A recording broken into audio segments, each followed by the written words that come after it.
Chapter 44. In the same tea house, in the same location. However, people's states of mind were very different. Fang Yin could feel that Huang Wenxiang, who was sitting opposite him, was looking at him with a strong sense of scrutiny.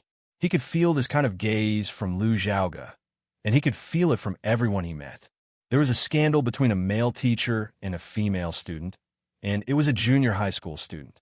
Such an incident was enough to nail him to the pillar of shame. There was a long silence. Huang Wenxiang sighed softly and said, "Mr. Fang, it's not easy."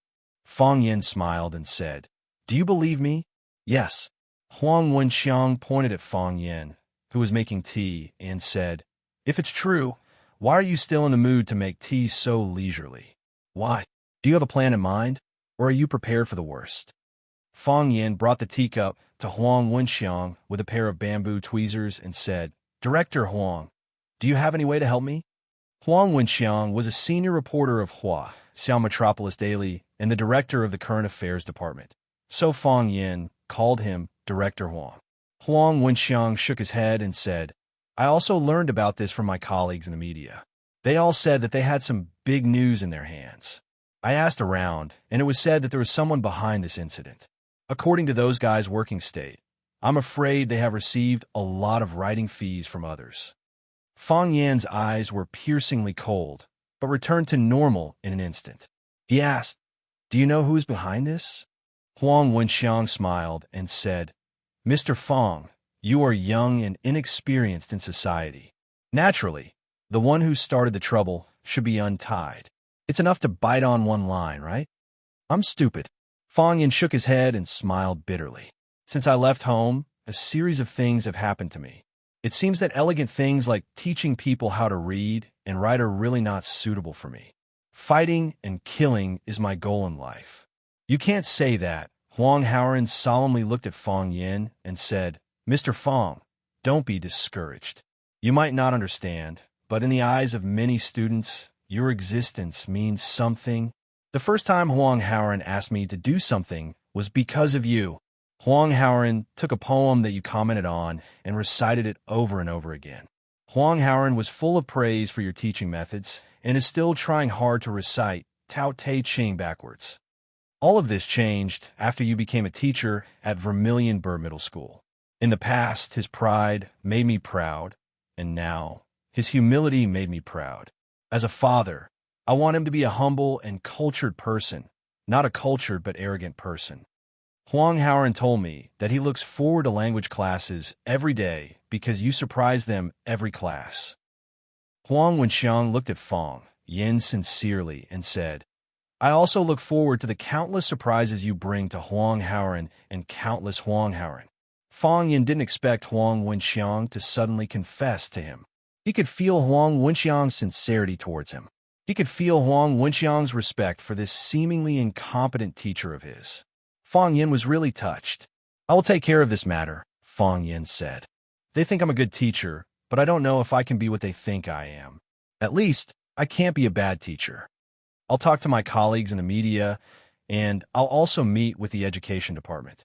Without sufficient evidence, maliciously reporting a love affair between a teacher and a student will have a very negative impact on society as a whole. It will also have a serious impact on the reputation of the teacher and the student. If it's not handled well, it might ruin the student's life. "We must be careful with this kind of thing," Huang Wenxiang said. "What else can I help with? You don't have to be polite with me. Leave the rest to me." Fang Yin smiled. "You're right. Whoever started the trouble needs to untie it." The bald man was very cautious. After coming out of the hospital, he scanned his surroundings. He didn't find anyone suspicious before walking quickly toward a white Volkswagen. He opened the door and got in. The car slowly drove out of the hospital compound. Fang Yan's head appeared at the window of a black van. He pointed at the Volkswagen with the tail number 098 and said, "Master, please follow them." "No problem." The skinny driver agreed readily and quickly started the car. "As long as it's a prey that I, One Sword Peak Racing God, have my eyes on, don't even think about escaping from me. Brother, please remind me, which way did the car turn?" "The convenience store on the left," Fang Yin said in a bad mood. This one-sword peak racing god was too lame. Oh, that kid is playing ambush. Oh, he's going to buy cigarettes. One-sword peak racing god reached for the cigarette box and threw it back. He laughed and said, I almost forgot. Little brother, you don't smoke. Smoke by yourself. Don't worry about me. Fong Yin said. That won't do.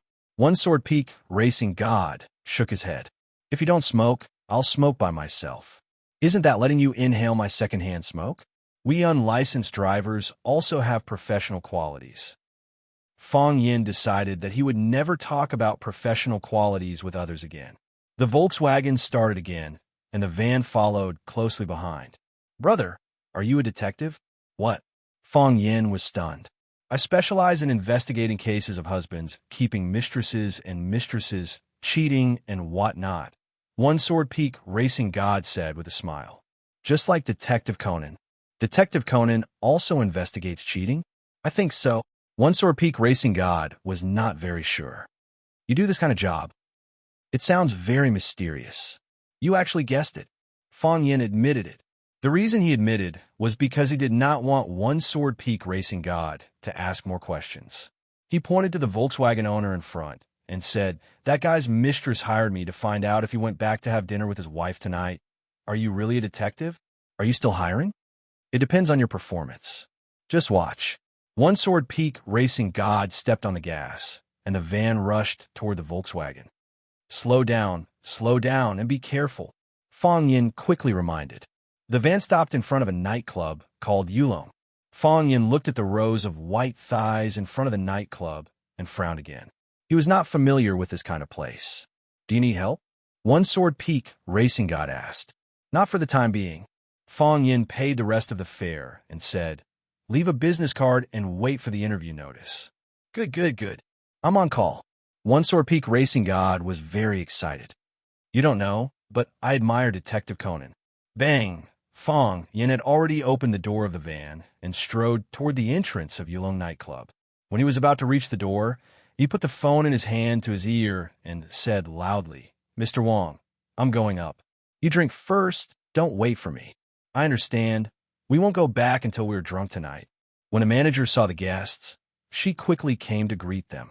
Fong Yin waved his hand at her, and she immediately retreated. It seemed that this was a regular customer of Yulong nightclub, and a friend had already booked a private room. The bald man was waiting for the elevator, accompanied by a girl in a red cheongsam. The two seemed to be very familiar with each other. The bald man made some touching gestures, and the girl just pushed him away, but she was not angry. Fong Yin put the phone in his pocket, walked behind the bald man, patted him on the shoulder, and shouted, Brother Bald. The bald man turned around and saw Fong Yin standing behind him with a face full of horror. When he opened his mouth to speak, he found that his shoulder was in pain. The pain was so painful that he could not speak and could not breathe smoothly. In the blink of an eye, there were dense beads of sweat on his forehead. Fong Yin used the Golden Bell Mysterious finger to press the Mingmen point on the bald man's shoulder and said with a smile, Brother Bald, are you also looking for Brother Wolf? Brother Wolf called me and asked me to come here to see him. The woman in the cheongsam saw the handsome Fong Yin, and her eyes immediately became bright. She asked with a smile, This handsome guy is unfamiliar? First time here. Do you know Brother Da? Yes. The bald man and I have been good brothers for many years, Fong Yin said with a smile. The woman pinched the bald man's arm and said, Brother Bald is really not good enough. He has such a handsome friend, and he did not bring him to play. He is afraid that you will play me bad, Fong Yin said with a shy smile. How can that be? What kind of people does Brother Bald think we are? The girl said coquettishly, We will treat you well. The elevator arrived, and the girl rushed into the elevator and directly pressed the number 3. Fong Yin knew that his guess was right. Brother Wolf was in the Yulong nightclub, and the room they were in should be on the 3rd floor. The bald man only felt that his body was weak, and he did not even have the strength to walk. He wanted to sit on the ground, but Fong Yin's hand lightly rested on his shoulder, as if it was his life. His body was completely out of his control. When he was in pain, his old lover was flirting with Fong Yin, which made his body even more uncomfortable. Bitch, see how I will deal with you later, The bald man cursed in his heart. The elevator stopped on the third floor, and the Cheongsam girl led the way. The music was loud, and rows of long-legged girls were led by the manager in black uniforms to different rooms. Only when they were ordered by a customer would they end this necessary but humiliating tour. Although Fong Yin had been holding the bald man's shoulder, it did not attract other people's attention. There were many people in the nightclub who called each other brothers, so this kind of behavior was really nothing. Boom! The Cheongsam girl opened the door of room 308, turned to Fong Yin and the bald man, and said, "Brother Wolf is inside. You can go in." "Thank you," Fong Yin said gratefully. "You are more polite than them." The girl winked at Fong Yin and said, "Brother Bald has never said thank you to me. That is because Brother Bald feels closer to you." As Fong Yin spoke, he had already walked into the room with Brother Bald in his arms. Brother Wolf was hugging two women and singing, and he did not feel the danger. Chapter 45. There were more than a dozen men and women in the dimly lit room. Everyone's eyes were either occupied by the beauty in their arms or the MTV on the big screen. No one noticed the bald-headed man and Fong Yin, who was following behind the bald-headed man. In such a situation, Brother Baldy did not know what to do. He did not know whether to stand or sit. He could only turn around and wait for Fong Yin's instructions. Fong Yin winked at him, then hugged him and sat in the leftmost corner of the room. A girl with an oval face was ordering songs. Seeing the bald guy sit down, she said fawningly, "Brother Da, what song do you want to sing? Let me help you." "No need," the bald guy said with a dark face. "Don't be like that." The girl thought the bald guy was in a bad mood. She said with a smile, "I'll order your favorite song, Invincible." Invincible was the theme song of Young and Dangerous 3, invincible during the golden age of Hong Kong movies. As long as one was in the underworld, Zheng Yijian's character, Chun Haonan, was their idol. They were extremely familiar with every song he sang, and many veteran fans could even memorize every one of his classic lines. Baldy was also a hardcore fan of Chun Haonan. In the past, every time he came to the nightclub, he would pick Zheng Yijian's Invincible, Blood is Burning, Blade Shadow, and other songs to roar to his heart's content with his brothers. For a moment, they even felt that being a gangster was the sexiest, manliest, and most promising thing in the world. Of course, when they had no money to pay the rent and were hungry, they would wonder if they had gone the wrong way. But today's situation was a little different. The girl said she would order Invincible for the bald guy, which made the bald guy feel humiliated and angry. If I'm invincible, why am I being controlled by someone like a dog on a chain and being ordered around by someone else? Seeing the bald guy's murderous eyes, the oval face was a little scared. He muttered, "If you don't want to sing, then don't sing. Why are you looking at me like that? Just order whatever you want to sing." After saying that, the girl got up and ran away. She instinctively felt danger. "Be gentle with girls," Fong Yin said to the bald guy. After thinking for a while, he added, "Unless that woman is called Yi Ro." Baldy's mouth turned into an O shape. "Who is Yi Ro? She sounds like a very gentle girl." Fong Yin poked the bald man's shoulder and said, "Order a song for me." Baldy looked at Fong Yin in shock. "Big brother, whether you want to beat or scold me, just state your attitude. Why are you dragging your feet? Is this where you sing?" "Burning Blood." Fong Yin pondered for a while and chose a song that suited the occasion. Singing Chun Haonan songs made it easier to mingle with the hooligans. The Baldy had no choice but to choose the song that Fong Yin requested. Brother Wolf's song, "Why Can't People in Love Be Together?" came to an end, and one warm applause from everyone in the private room. The music of blood on the fire started. Brother Wolf did not put down the microphone. Instead, he sang along with the rhythm. "You're the one I can't find. A hopeless attitude. A man in peril you'll make it." Fong Yin had originally wanted to sing alone, but under the current circumstances, he could only sing a chorus with Brother Wolf. "Time is merciless, but I'm still willing. Breaking a new story for you, love and righteousness. I know today love and righteousness. I don't need to doubt again."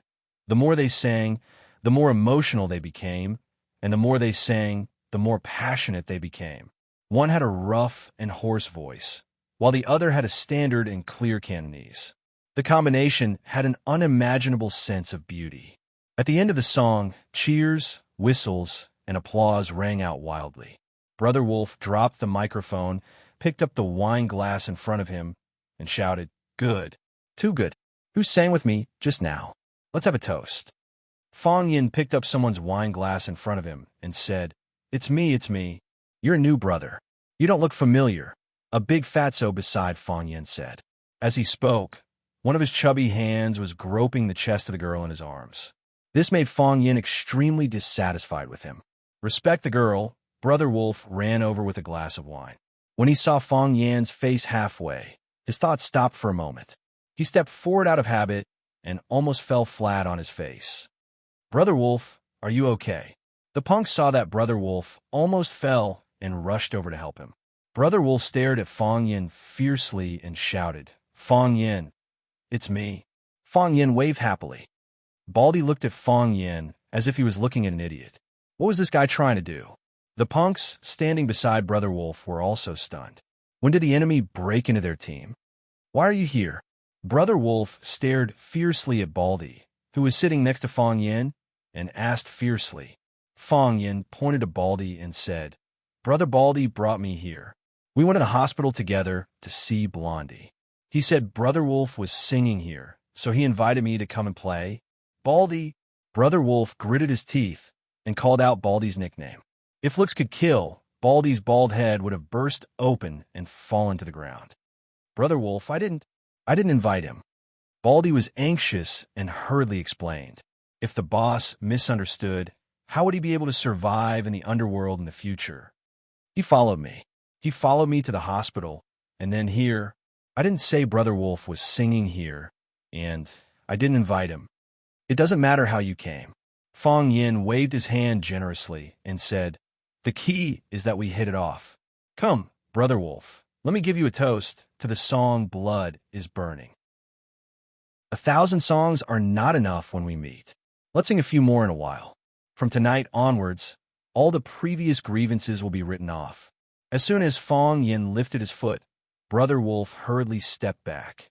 He stared at Fong Yin cautiously and said, "Fong Yin, I'm warning you. Don't mess around or I'll call the police." "Call the police?" Fong Yin was so angry that his balls were cramping. "Your father is a gangster, okay? You're a F***king gangster, okay? You're black and the police are white. Black and white are incompatible. You're enemies. How can you call the police?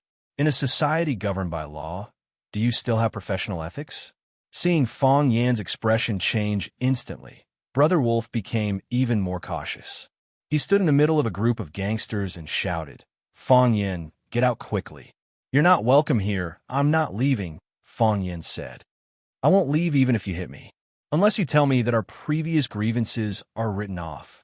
Fong Yin had come to look for Brother Wolf to solve the problem. The problem had not been solved. Everyone had not shook hands, drank a glass of wine together, smashed the glass, and hugged each other. "You punch my chest and call me an Iron Man. I punch you and call you a good brother.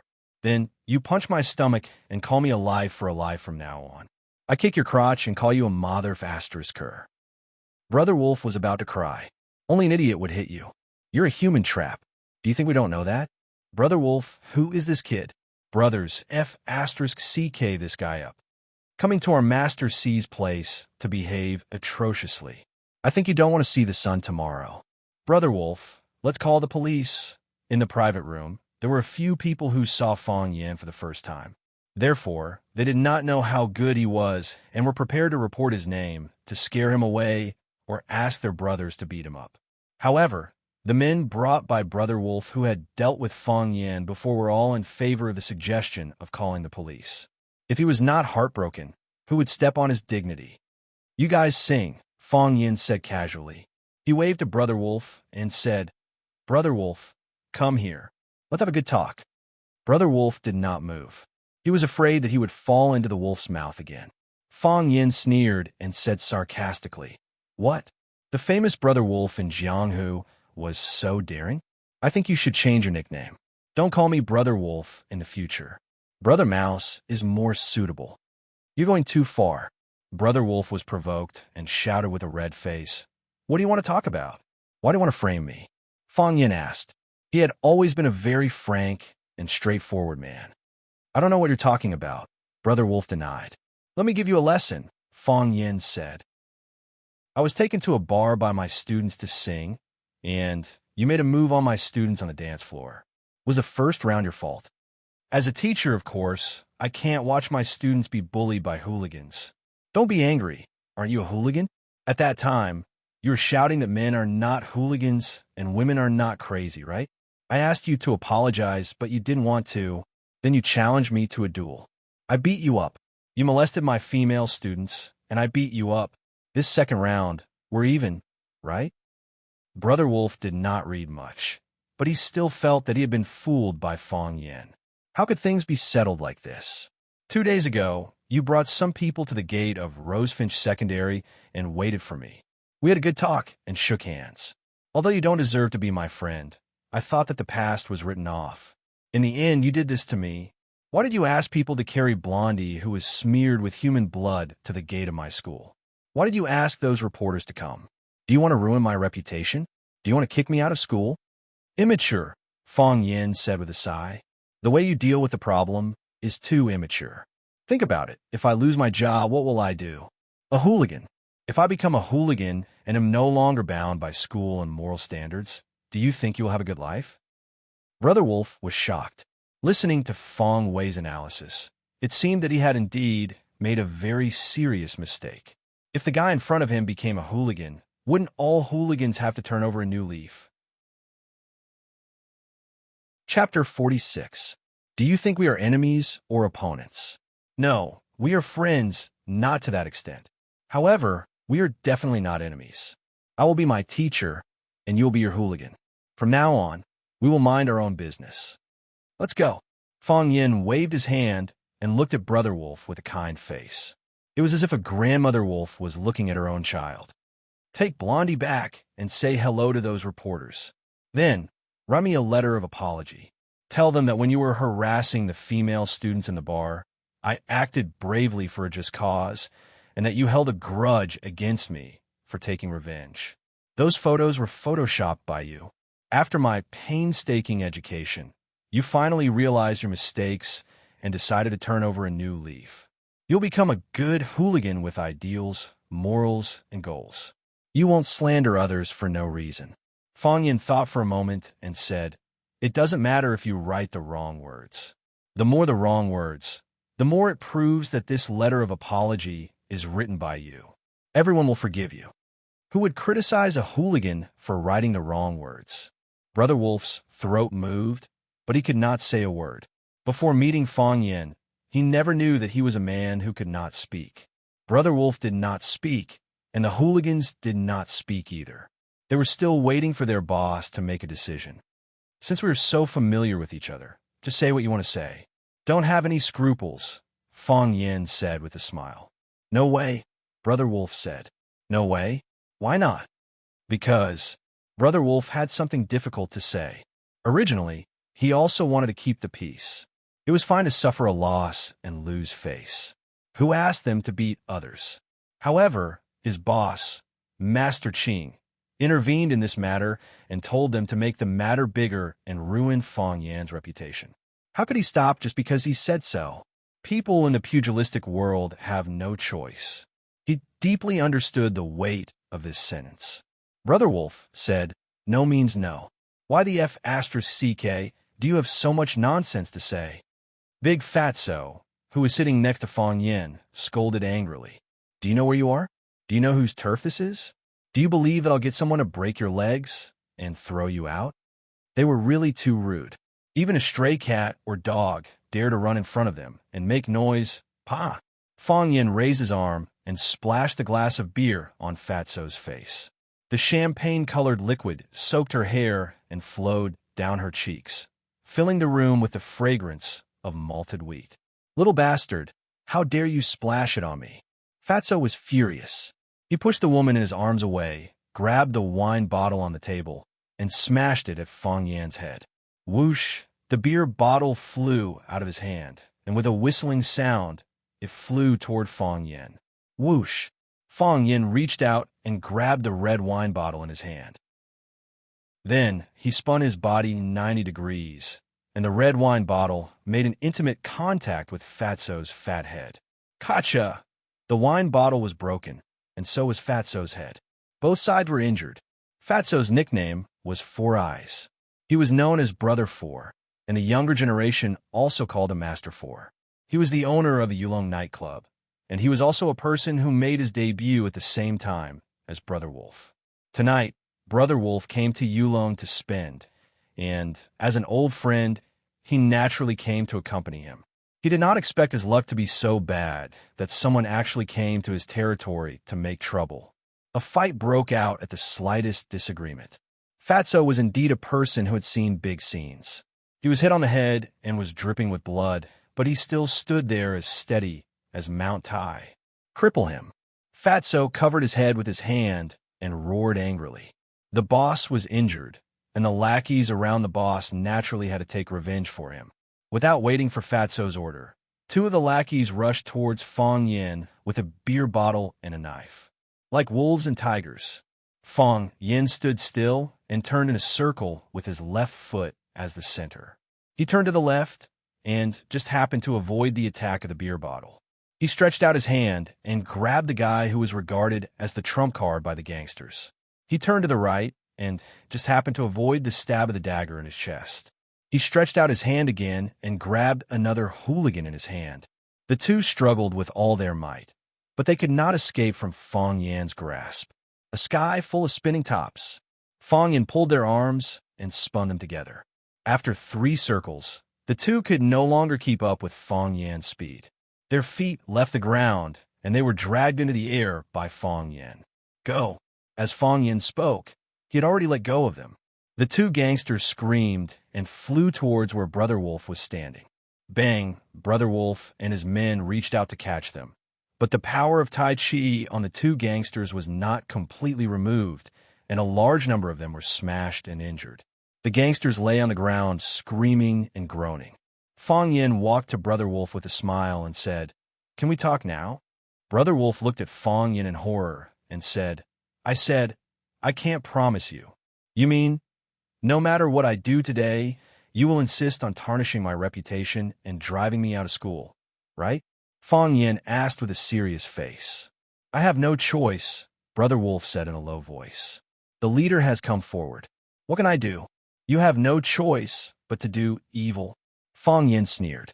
It seems that you also have unspeakable difficulties. Should I forgive you? Even if you ruin my reputation and make me miserable? This guy's words are really mean. Brother Wolf thought in his heart. You also know that I'm a very easy person to talk to. If you can't talk to me, I will beat you up. Fong Yin said in an unfriendly tone. It seems that we can't talk to each other. I really can't do it, Brother Wolf said. This matter is no longer under my control. Under whose control? Brother Wolf did not speak. How would he dare to betray his own boss? Fong Yin rushed over quickly and punched Brother Wolf in the chest.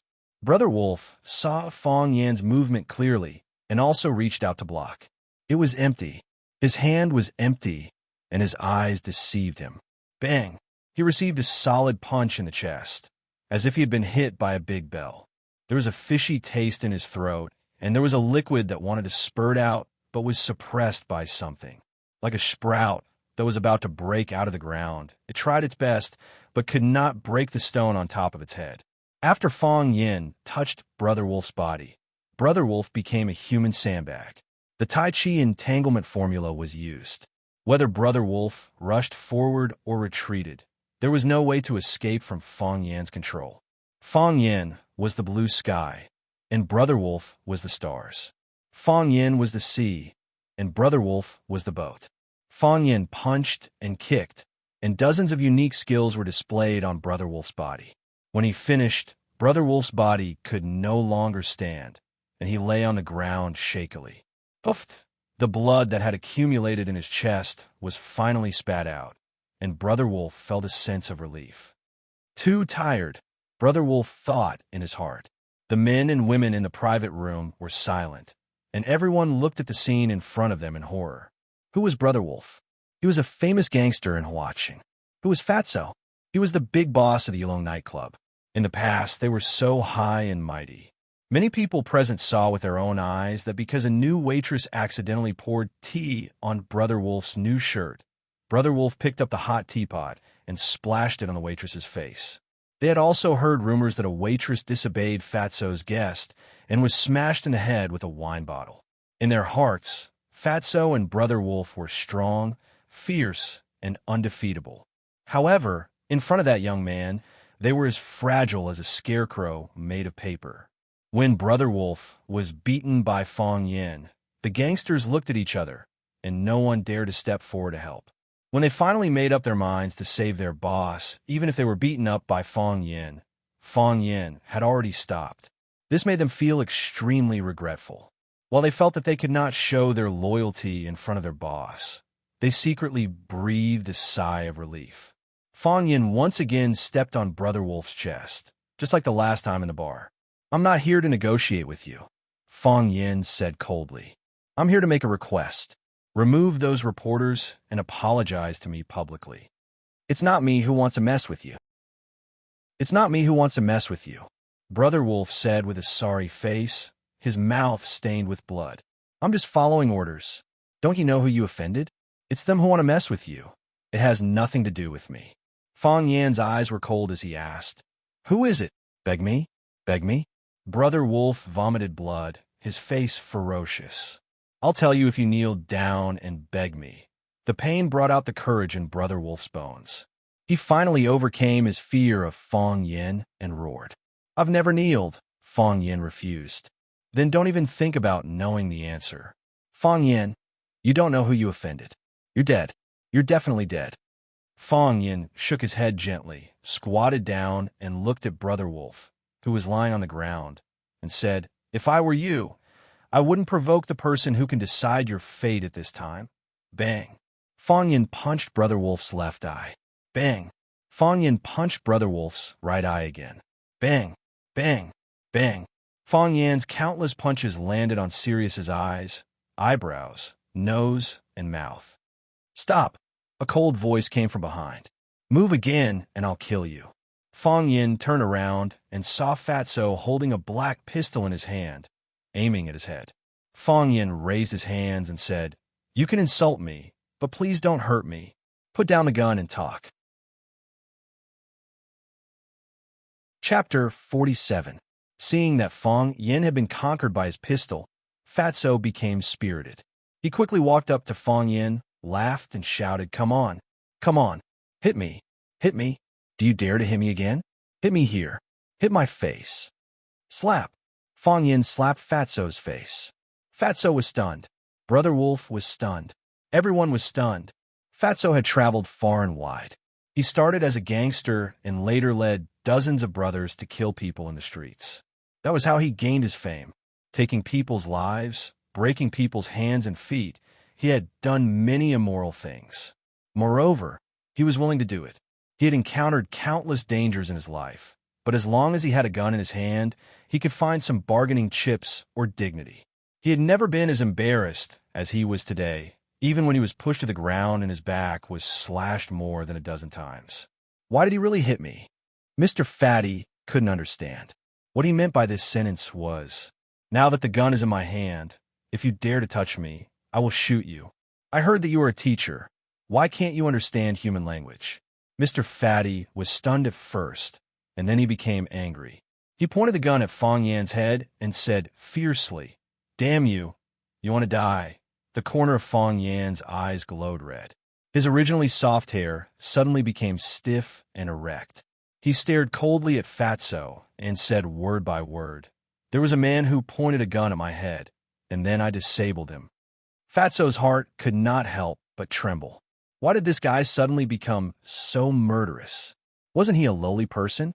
Moreover, when Fatso looked at Fong Yan's eyes, the murderous intent in his heart would instantly disintegrate and then turn into timidity and fear. Compared to him, it was as if he was the killer, and he was just a hand. Fong Yin reached out and grabbed the gun on his head, saying, "Shoot." Hit between the eyebrows. Fatso's grip on the gun started to tremble. He wanted to pull the gun out of Fong Yan's hand. He wanted to shout, This is my gun, and I'll shoot it wherever I want. I'll shoot your thighs, your testicles, your feet, and I'll shoot on the carpet or the sky. Why do you care? Fong Yan's hand, that was holding the gun, suddenly exerted force. He thrust it into the air and then made a 90-degree turn. The koi fish turns over. Whoosh! Fatso felt a strong tug on his arm, and then tragically found that a gun was aimed at him. His chest. Ah! The women in the private room gasped. Shut up! Fong Yan roared. These women were too hateful. When Fatso pointed the gun at him just now, they were as quiet as dead people. Now that it was his turn to turn the tables, they shouted and screamed as if they were being molested. Do you think honest people are easy to bully? His eyes were fierce, his means were sharp, and his body was dripping with blood. Now, Fong Yin was like a god of death. His roar was really effective. Those women really shut up and did not dare to say a word. Fong Yin looked at Fatso and shouted, "Kneel down. You don't dare to kill me." Bang! As soon as Fatso's voice fell, he was shot in the abdomen. Blood flowed, and Fatso's body softly fell to the ground. I don't dare, but you do. Fatso looked at the gun in his hand, and tears of humiliation flowed from the corner of his eyes. I actually don't dare, he said to himself in his heart. Fong Yin walked up to Brother Wolf and asked softly, Now, do you give me an answer, or do I give you an answer? Master Qing, Brother Wolf said with a pale face. It's Master Qing who wants to hurt you. Yellow hair, take it back? Yes. Are the reporters going to leave? Yes. Are you going to apologize to me? Apologize? Fong Yin was very dissatisfied with Brother Wolf's attitude and said, Don't you feel that you have wronged me? You are gangsters and hooligans. What are you good at? The hooligans started to play tricks, forcing a gentle middle school teacher to punch and kick him. Do you feel guilty? Brother Wolf also cried. Don't stop me. Let me stab myself. Master Qing, Fong Yin repeated the name. Then he smiled and said to Brother Wolf, Say hello to Master Qing for me. Seeing Fong Yan's bright smile, Brother Wolf suddenly began to worry about Master Qing's safety. Then he hurriedly drove this absurd thought out of his mind. Who was Master Qing? How could he be threatened by such a person? The reporters came with a bang. They acted as if they were going to get rid of a scourge and expel Fong Yin, the perverted teacher who seduced female students from the school. They were going to punish him, put him on a tiger stool, and drown him in a pig cage. They were going to ride a wooden horse and parade him through the streets. In the blink of an eye, all of them had left, as if nothing had happened. Although the lake was quiet, they could not bear to throw a stone into the center of the lake. Little Yellow Hair was discharged from the hospital.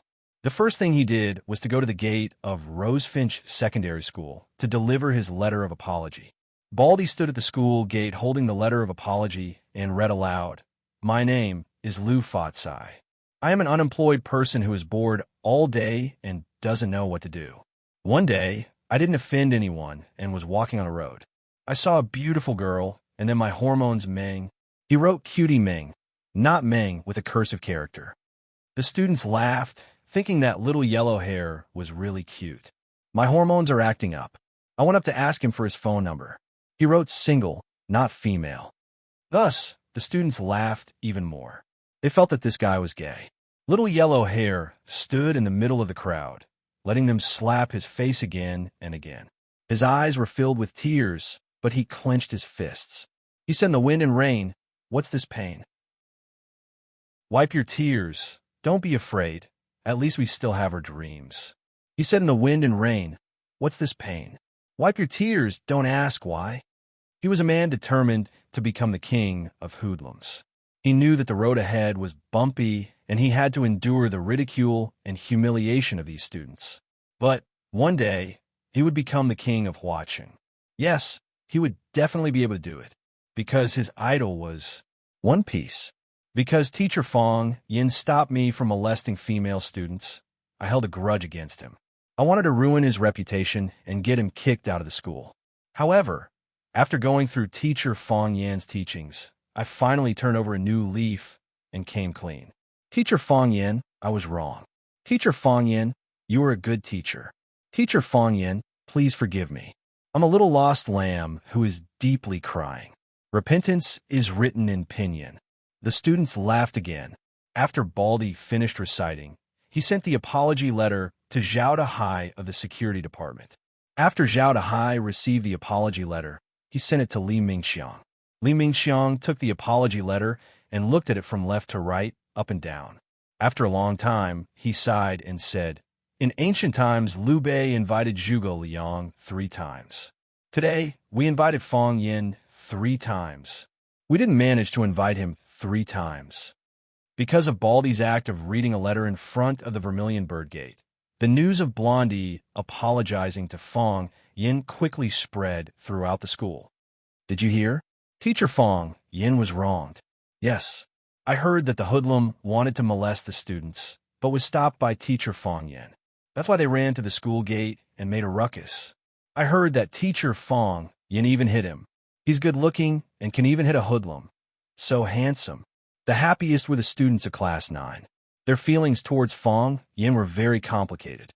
After a short period of contact, they all knew that Fang Yin was a humorous and talented teacher.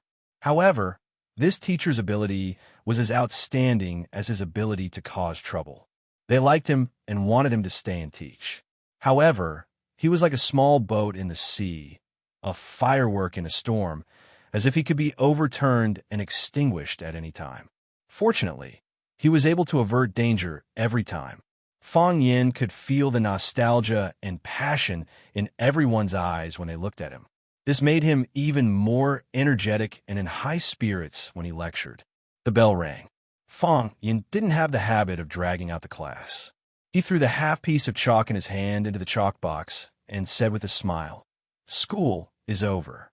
However, when the students come to class tomorrow, it's best to bring your raincoats." "Teacher, is it going to rain tomorrow? Is it a prop for class?" "It must be." "Mr. Fang, what are we learning tomorrow?" Fang Yin smiled and didn't answer. He waved his hand and said goodbye.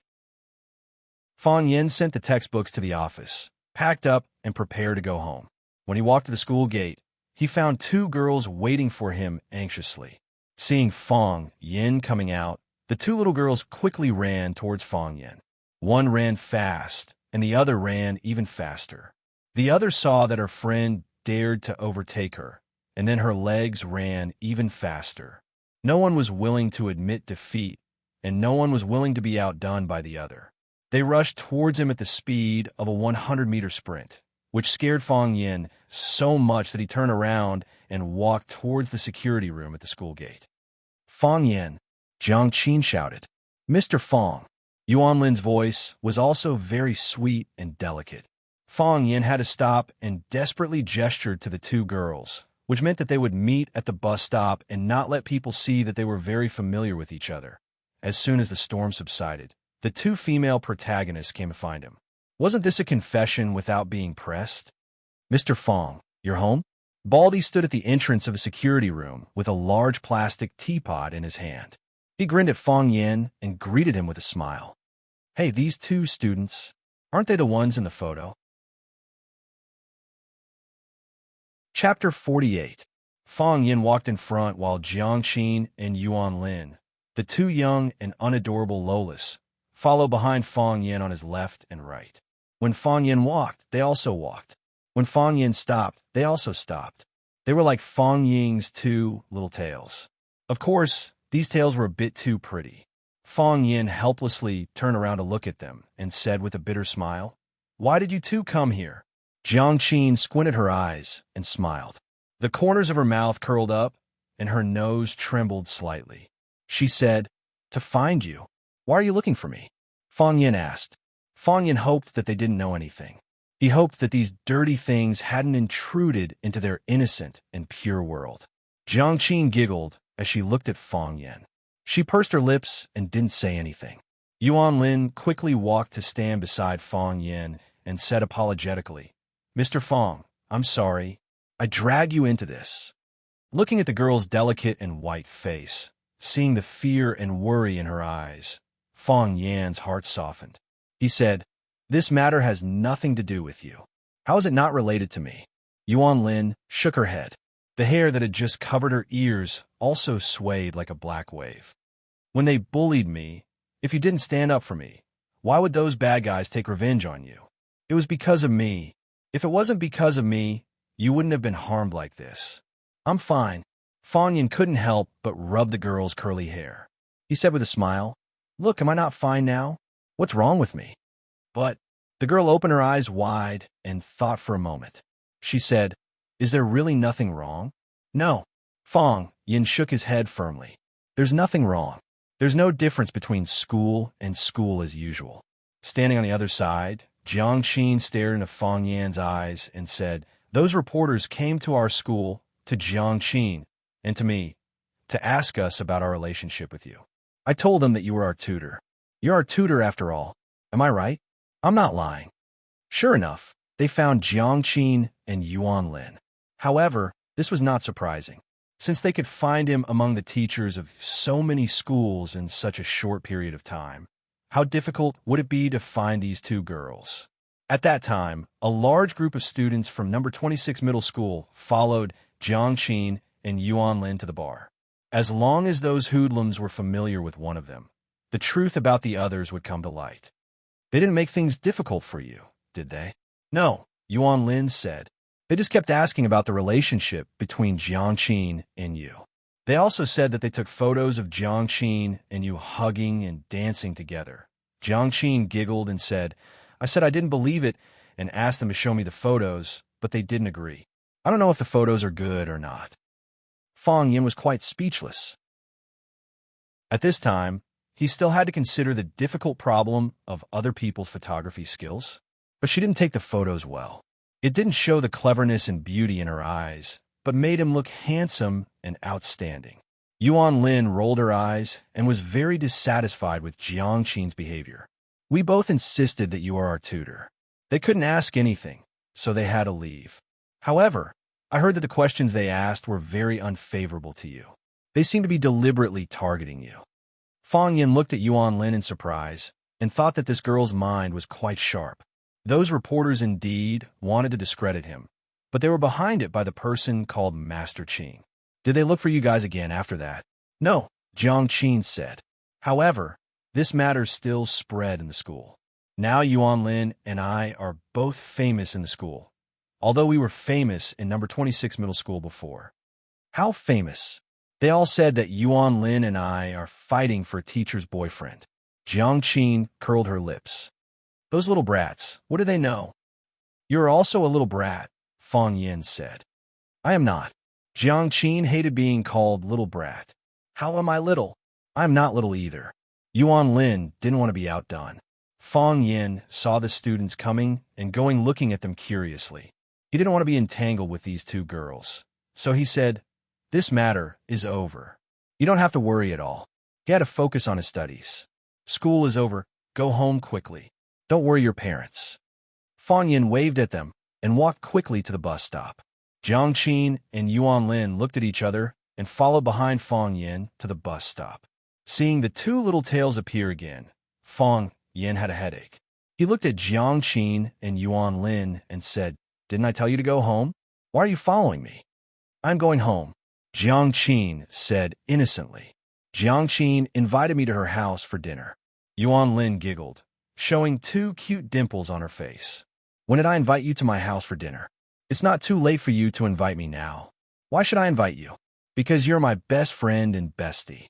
But ever since Fong Yin appeared, I feel that there's a crack in our relationship. Am I not trying to make up for it? If you want to make up for it, stay away from Fong Yin, okay? You don't even cherish me as a friend." Fong Yin was speechless. What were these two little brats arguing about? Fong Yin took Jiang Qin and Yuan Lin home. Jiang Qin rushed to open the door and shouted, "Mom, I am back." Strangely, he didn't hear any response from Sister Li. The door was open, but there was no sound. "Mom!" Jiang Qin stood in the yard and looked around, shouting, "I'm not dead yet." Sister Li's gloomy voice came from upstairs.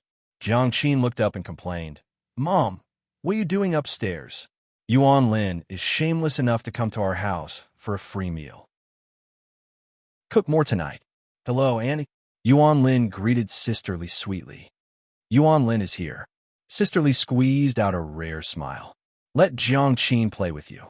Sister Li looked at Fong Yin and said, "Mr. Fong, come upstairs. I have something to talk to you."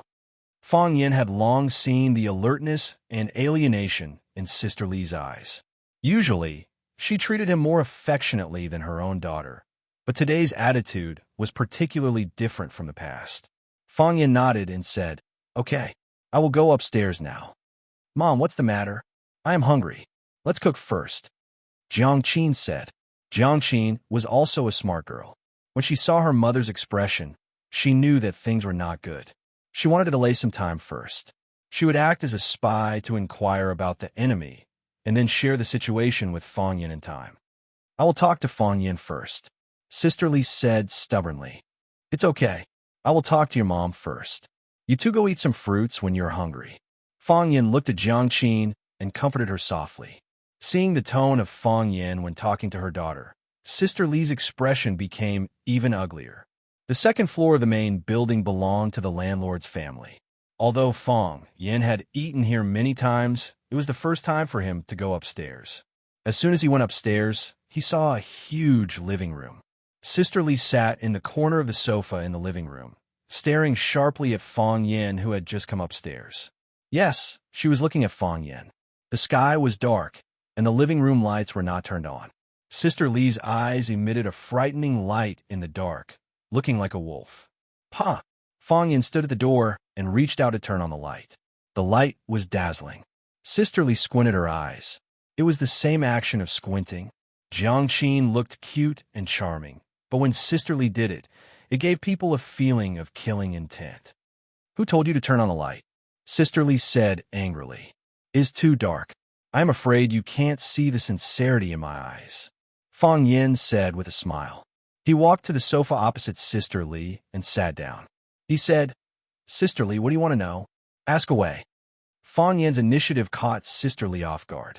She was fully prepared for Fong Yin to deny it, and then she would tell the facts and evidence to beat him to the ground. She held back her strength, but it felt like punching cotton. After thinking for a while, she said, "Fong Yin, tell me, how have I treated you since you came to our house?" "Sister Li is very good to me," Fong Yin said. "Then why are you treating me like this? Is this how you repay me?" Sister Li's voice suddenly became fierce, and her voice rose a lot. "Sister Li, in fact, you can say it more clearly, because it is easier for me to explain to you," Fong Yin said with a straight face. He could understand a mother's psychological feelings at this time, so he didn't feel angry at all. "I asked you to tutor Jiang Qin. Why did you take her to the bar?" Sister Li asked. Fong Yin thought about it and said, "Sister Li, do you think it is bad to go to the bar?" "Of course not. I don't think it is good either," Fong Yin said. "So, I accompanied Jiang Qin. I was worried that she would encounter some unpredictable danger if she went alone." You are quibbling." Sister Li heard Fong Yin shamelessly attribute the responsibility to protecting Jiang Qin, and the fat on her waist was trembling with anger. "Fong Yin, you are a teacher. Is this how you teach your students? Jiang Qin is still a child. How can you take her to the bar? How could you? How could you carry her to the dance?" Sister Li's eyes were red, and she said in a hoarse voice, "Fong Yin, do you know, I have the thought of killing you." Chapter 49.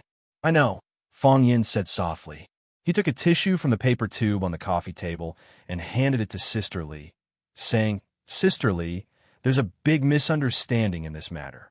I don't know if my explanation will convince you, but no matter what you say or do, I will completely understand."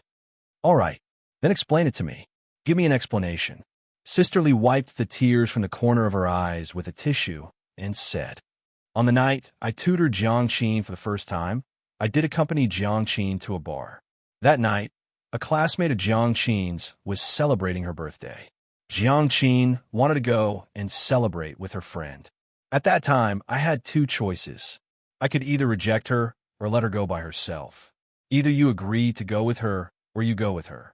"You can tell me," Sister Li said. "Tell me. I won't allow her to go out." Fong Yin smiled and said, "Sister Li, do you know Jiang Qin's character?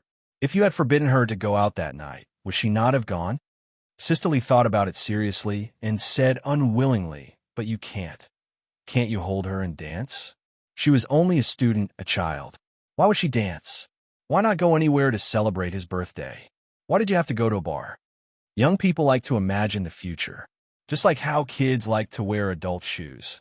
Kids like Jiangqin also wanted to experience the lifestyle of adults in advance. They like to hold their birthday parties in KTV or bars, so it's not strange, explained Fang Yin. What about dancing? What's the matter with dancing? Sister Li asked anxiously. This was what she was most concerned about. Her daughter had yet to reach adulthood and was her precious darling. Her tutor, whom she had painstakingly invited, turned out to be a hidden evil wolf. This gave her the urge to destroy the universe. Did they show you the photos? Fang Yin asked. Yes, I have. Sister Li answered innocently. In the photo, Jiangqin and I are hugging each other? Yes. Sister Li became excited again. She could not bear the mere mention of the subject. I saw the photo. The photos won't lie to me, right? It was the photo that lied to you, Fang Yin said. At that time, Jiangqin was teaching me how to dance. We weren't dancing in each other's arms. Sister Li, you don't have to believe me, but please believe your daughter. Fang Yin's expression was calm. He looked straight into his sister Li's eyes and said, She is very smart and beautiful. You should be proud to have such a daughter. Sister Li remained silent. Fang Yin also kept his mouth shut. He was waiting for Sister Li's final verdict. Fang Yin. Sister Li looked at Fang Yin and said, How many tutoring lessons have you given to Jiangqin? I will pay you 100 yuan for each lesson. I will refund you the rent and the penalty. I can't rent this house to you anymore. Fang Yin smiled and said, Sister Li, I understand. I don't want the tutoring fees, I don't want the rent, and I can't ask for the penalty. I did something wrong this time. I'm sorry that I caused you so much trouble. Fang Yin stood up and turned to walk out of the door. When he reached the door, Fang Yin turned to look at Sister Li and said, But Sister Li's cooking is really delicious. Let's move tomorrow, Sister Li said. Okay, Fang Yin agreed. Let's have dinner together tonight. Okay, Fang Yin agreed again. Fang Yin went downstairs and Sister Li followed him. As soon as they went out, they saw Jiangqin and Yuan Lin hurriedly running down the stairs. Obviously, they just wanted to sneak up to find out the situation, but they didn't expect to hear footsteps halfway down, so they had to run first. Seeing Fang Yin go downstairs, Jiangqin winked at Fang Yin, meaning to say, How's the talk with my mom? Fang Yin smiled, indicating that everything was fine. Jiangqin's tight face bloomed into a charming smile, and she made an okay gesture to Yuan Lin. As if happiness was contagious, Yuan Lin, the little girl, also smiled, revealing her 2 signature dimples. While Jiangqin and Yuan Lin did their homework, Fang Yin returned to his rented house. Looking at his first place and watching, Fang Yin's heart was filled with emotions. In less than a month, so many things had happened to him. This urban village called Che Pai, this alley, this small courtyard, and this house of less than 30 square meters. He didn't have time to really get to know them, but he already had to say goodbye. He came empty-handed, and when he left, he didn't have anything to worry about. Except for 2 sets of clothes and a few books, he found that he had nothing. Without luggage, he didn't need to pack. He folded the clothes and put them into the bag he carried when he came, and put the books on top of the clothes. All his work was done. Since he had nothing to do, he just lay on the bed and thought about things. He thought about his father's reaction, his father's angry roar, his mother's love and strictness, Yi Ro, Rosefinch Secondary, Lu Chaoga, Jiangqin, and Yuan Lin. He also thought about Master Qing. Master Qing. He repeated the name. It's my honor to meet you. Fang Yin heard Jiang Dai's voice from the courtyard. He had finished selling pork and came back from work. Then, Jiangqin ran over and knocked on the door to ask Fang Yin to eat. Fang Yin opened the door, looked at Jiangqin standing at the door, and said, Is the food ready? Yes, Jiangqin said. Then let's go, Fang Yin said. Let's go, Jiangqin agreed. He said he would go, but he didn't. Jiangqin looked at Fang Yin worriedly and said, What did my mother say to you? She asked if you've made progress in your studies recently. I don't believe it. Jiangqin sneered. That's definitely not what she asked. Fang Yin smiled and said, That's what she's most concerned about. So you have to study hard. Jiangqin's delicate eyebrows immediately furrowed, and she said, "Why does it sound like we're going to part forever? How can you say that, girl?" Fang Yin scolded her with a straight face. "That's what I taught you." Jiangqin stuck out her tongue and said with a smile, "It's just a metaphor. It's not like we're going to part forever. Come and eat. I'm hungry." Jiangqin and Yuan Lin were already at the table. Jiang Dai was opening the bottle of wine.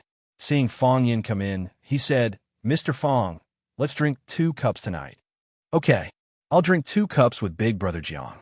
Fang Yin agreed with a smile. Jiangqin pouted. She was very dissatisfied with the way Fang Yin called his father. Fang Yin called her father Big Brother, so didn't that make her his niece? Yuan Lin's mood instantly turned bad. Jiangqin became Fang Yan's niece. She and Jiangqin were of the same generation, so didn't she also become his niece? Sisterly served the last dish, stir-fried beans with wax meat, and said, "Let's eat. Let's eat." While talking about eating, she put food into Yuan Lin and Jiangqin's bowls. Then she put food into Fang Yan's bowl, and the plate in front of Fang Yin was once again piled into a hill. "Come on, Mr. Fang, let's have a toast," Jiang Dai said with a smile, and took the initiative to pick up the cup. "Let's have a toast." Fang Yin picked up the cup. Their cups clinked together, and then they each drank the white wine in the cup. Jiang Dai smacked his lips and said, "Mr. Fang drank to his heart's content today. Drink, drink, drink. You only know how to drink." Sister Li was very dissatisfied with her husband, Jiang Dai. "Let Mr. Fang eat a hot dish first." Jiang Dai was not angry. He smiled honestly and said, "Mr. Fang, eat some food." Fang Yin ate a few mouthfuls of food, took the initiative to pick up the cup, and said, "Big brother, let's have another toast." "Let's have a toast," Jiang Dai said heroically. Jiangqin felt that the atmosphere of the meal today was not quite right, but she could not find what was wrong. Her father was still leaving, her mother was still attentive and considerate, and Fang Yin, Jiangqin's heart suddenly skipped a beat. She finally knew what was wrong. Fang Yan's words became quieter. In the past, he would tell jokes while eating, and everyone would laugh uncontrollably. During the meal, it felt like a talk show. But today, he was unusually quiet. He just kept drinking and didn't talk much. "What's wrong?" Jiangqin thought. Jiang Dai was drunk. This was the first time he got drunk in his own home. Oh, the second time. The first time was when his daughter, Jiangqin, got into number 26 middle school. Although it was not the best school in Huacheng, but his daughter was really amazing. Jiangqin had something on her mind, so she put down her chopsticks early. Yuan Lin was the second to put down her chopsticks, because in front of Fang Yin, she could not show that she could eat more than Jiangqin. Sister Li also put down her chopsticks and looked at Fang Yin thoughtfully. Fang Yin ate bitterly for a while, then put down his chopsticks and said, "I'm full." Sister Li wanted to say something, but stopped. She looked at her daughter and sighed in her heart, then said with a smile, "Mr. Fang, do you want some fruit?" "No thanks." Fang Yin also smiled and refused. "I'm really full." He stood up and walked out of the dining room, then returned to his room. He put the key on the table, picked up the small travel bag on the bed, and walked to the door of the small courtyard. The sky was dark, and the night was deep. Outside the door, there were tens of thousands of lights and endless traffic. There was the hustle and bustle of hawkers, the sound of vendors haggling, and the sound of couples quarreling. The whole world was lively and wonderful. However, standing in the middle of the crowd, Fang Yin found himself alone. "Fang Yin." Jiangqin saw Fang Yin leave with his bag and quickly chased after him. "Kiss." Sister Li reacted quickly and grabbed Jiangqin's arm. Jiangqin pulled with all his might, but Sister Li was too strong. No matter how hard he tried, he could not break free. "Fang Yin." Jiangqin's eyes turned red, and soon tears flowed out. "It's all my fault. I shouldn't have brought you to the bar. It's all my fault. I shouldn't have let you fight. It's all my fault. I shouldn't have hugged you and danced. It's all my fault." The girl cried out, her tears cutting her face. Chapter 50. He looks like a dog. If someone stood on a high place and happened to see his back, would he exclaim like this? Fang Yin thought, definitely. He had been living under the protection and care of the Fang family. His father was very demanding of him, but extremely tolerant. His mother often scolded him, but loved him very much. His senior apprentice brother accommodated him, and his junior apprentice brother admired him very much. Except for being beaten by the violent woman Yiro every year, his life was actually quite stable and peaceful. His father's scolding was not real, and his senior apprentice brother's beating was not real. His father scolded him fiercely, and his senior apprentice brother punched him cruelly, but they never really hurt him. Those people outside would. When they praise you, they don't really praise you, but when they scold you, they really scold you.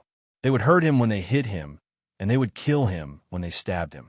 The outside world was very wonderful, and the outside world was also very abnormal. Fang Yin felt that he was hurt. Fang Yin. Fang Yin. A hurried and sweet voice came from behind. Fang Yin turned around and looked at Yuan Lin, who was running with a school bag on her back, and said, "Why did you run out?" Without waiting for Yuan Lin to answer, he said, "You should call me Mr. Fang." Fang Yin, Fang Yin. Fang Yin is not for you to call me that. Who? Yuan Lin put her hands on her knees, leaned forward and panted, and said, I don't want to call you Mr. Fang. Jiangqin didn't call you that. Why should I call you that? Then she said, Of course I ran out. I want to go home, or where am I going to sleep? I thought you were going to sleep at Jiangqin's house. Fang Yin said, No, my mother doesn't allow me to spend the night outside. Yuan Lin waved her hand and said, Fang Yin, where are you going? Me? Everywhere is my home. Fang Yin said with a smile, If you really don't have a place to sleep, you can sleep under the bridge for the night. No, Yuan Lin said anxiously. How can people live there? It's dirty, messy, and dangerous. She bit her lip and thought hard. Suddenly, she said with surprise, Why don't you sleep in my house? Fang Yin stared at Yuan Lin with wide eyes. This little girl dared to bring a man home? I told Mom that I found a very good home tutor. Yuan Lin said with a smile. It just so happens that you can help me with my Chinese. Fang Yin laughed. This little girl was really too naive. Bringing a man home in the middle of the night and saying that he was her tutor, her parents would probably call the police, right? Don't worry, I have a place to stay. Fang Yin comforted her. The school had already assigned me a house, but I thought that since I already rented a house here, I might as well stay here for now. Now it seems that it's not suitable for me to live here anymore. Actually, Yuan Lin said with a bitter face, Actually, Jiangqin is very reluctant to let you go. It's the first time I've seen her cry so much. It's not your fault. Those bad guys were doing bad things, so someone had to stand up for them and uphold justice. If someone wants to blame, it should be me. Fang Yin smiled and said, It's your fault for being too good-looking and attracting the attention of the hooligans? Yuan Lin was happy and shy and said, I'm not as good-looking as Jiangqin. This girl really indirectly admitted that she was good-looking. Fang Yin waved his hand and said, You go back. It's so late. If you don't go home, your parents will be worried. I want to walk with you. Yuan Lin said, I know you're in a bad mood. Why am I in a bad mood? Isn't it just changing places to live? Fang Yin said with a smile. The house and the school is better. There's no rent. Good people don't get good rewards. No one will be happy. Yuan Lin said. Fang Yin's spirit was lifted, and he looked at the beautiful and lovely girl in front of him in surprise. It was the first time he looked at her so carefully and seriously. Sometimes he felt that she was young and immature, and sometimes she showed a maturity that didn't match her age. She could see through his heart, which Fang Yin didn't expect at all. Isn't this a normal thing? Why do you look so surprised? Do you have a cigarette? Fang Yin asked. No. Yuan Lin shook her head. I don't smoke. Do you have money? Fang Yin asked again. I'll go buy cigarettes for you. Yuan Lin said, turned, and ran to the convenience store on the side of the road. Soon, Yuan Lin came back with cigarettes and a lighter. Fang Yin sat on the bench at the bus stop, tore open the cigarette pack, and put the cigarette in his mouth, but he didn't light it. Yuan Lin sat next to Fang Yin, looked at him curiously, and asked, Don't you need to light it? No need. I'm afraid I'll choke. Fong Yin said. Then why did you buy cigarettes? I just want to see if smoking and drinking can relieve the sadness in my heart. Is it solved? Yuan Lin asked with her eyes wide open. Fong Yin thought about it seriously and said, I feel a lot better. No wonder everyone likes to find someone to chat with when they're in a bad mood. I'll try it too. Yuan Lin took out a cigarette and put it in her mouth. Fong Yin snatched the cigarette away and reprimanded. Students are not allowed to smoke. The buses came and went one after another, coming and going again. There were fewer and fewer people on the platform, and finally there were only two lonely figures. Fong Yin didn't leave, and Yuan Lin didn't leave either. Fong Yin didn't speak, and Yuan Lin didn't speak either. The two of them just sat side by side, watching the traffic in front of them. The lights were on, and the world gradually quieted down.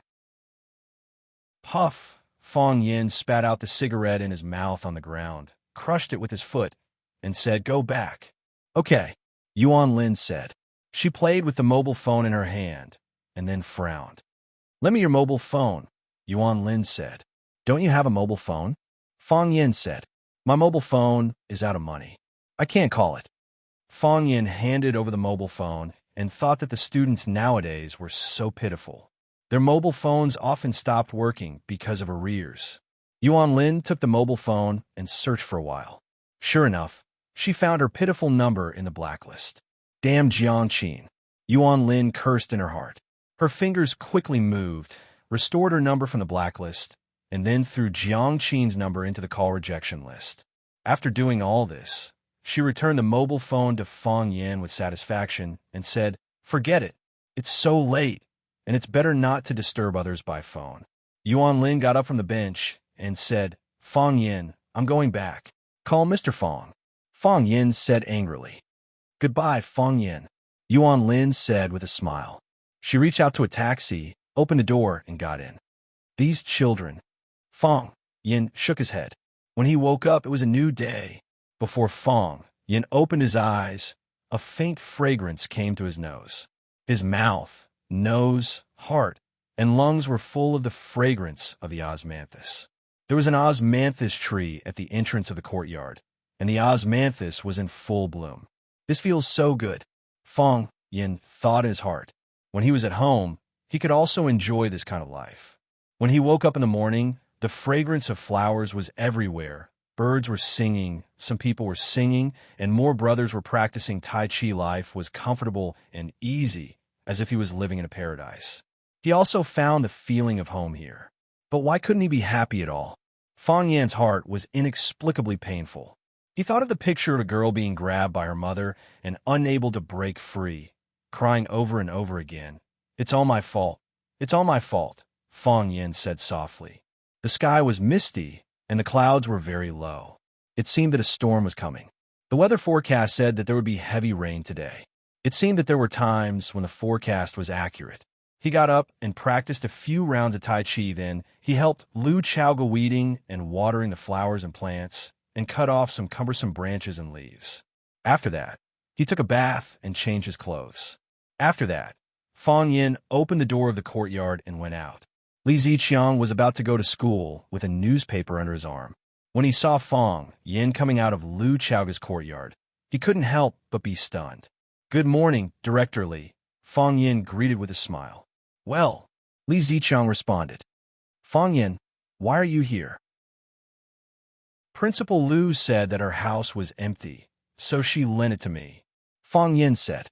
There are rules in the school. Fong Yin interrupted Li Ziqiang's words and said, Director Li, shouldn't you talk to Principal Lu about this kind of thing? You two are at the same level, right? Li Ziqiang thought it was true. What was there to talk about with a teacher? If Lu Chaoga didn't give him the house, how could he be qualified to live here? Li Ziqiang was about to say a few harsh words to tell him to behave himself and not to think that living here made him an arrogant leader of the school. Before he could do that, he realized that Fong Yin had already turned around and walked away. Pretty boy. Li Ziqiang spat at his back. After he finished cursing, he felt a little sad. He also had a beautiful heart, but he didn't have a beautiful face. Fong Yin didn't walk out of the teacher's courtyard. Instead, he walked east along Bird River. He walked past the newly built teacher's building and the courtyard of the villa before stopping in front of a small building at the entrance of Bird River. This small building was mostly made of wood. It was slightly older than Lu Chaoga's building. However, it was 3 stories high, and the area of the courtyard was several times larger than Lu Chaoga's courtyard. Fang Yin knocked on the door, and the wooden door opened.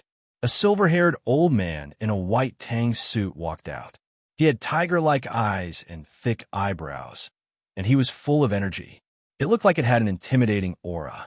Fang Yin greeted him with a smile and said, "Grandfather, you haven't had breakfast yet, right?" The old man glanced at Fang Yin and said, "Let's go. Justice is more important than food." Chapter 51. Clear Sky Building. Fang Yin accompanied his grandfather, Lu Gong, out of the taxi. Looking at the name of the building written in gold at the entrance of the square, he said with a smile, "This is a record of merit. Do gangsters also like to be elegant?" Lu Gong completely ignored it and walked straight to the entrance of the building. The building used an electronic gate, and one had to swipe a card to enter. Fang Yin reached out and knocked on the glass door, summoning the security guard inside to speak. The middle-aged security guard came over and asked, "What's the matter?" "We're looking for someone," Fang Yin said. "Who are you looking for?" the security guard asked. "Du Qing," Lu Gong said loudly. Every word he said was powerful and resonant, full of energy. Du Qing. The security guard felt that the name was familiar, but he couldn't remember who it was. Could it be a friend he met at the table? "Your boss," Fang Yin added. The security guard was shocked. He stared at the old and young man cautiously and asked, "Why are you looking for our big boss? Do you have an appointment?" "I have an appointment," Fang Yin said. "Call Secretary Li and ask her to come down and pick them up." The security guard didn't dare to delay and quickly went to make the call. Soon, he ran over again and said, "Secretary Li invites you in." The electronic gate opened automatically. Lu Gong stepped in, and Fang Yin followed closely behind. As soon as they reached the elevator door, the elevator opened. A beautiful and sexy woman walked in and said with a smile, "Is it Mr. Lu? The chairman is already waiting for you in the office." She looked at Fang Yin, who was standing next to Lu Gong, and said, There was only Lu Gong's name on the memo. Fang Yin belonged to the unknown, unregistered. Fang Yin took the initiative to reach out to the woman, holding her smooth and delicate palm, and said, "Fang is in square, Yin as in Chinese. What a descendant of Yin Huang." Leah laughed.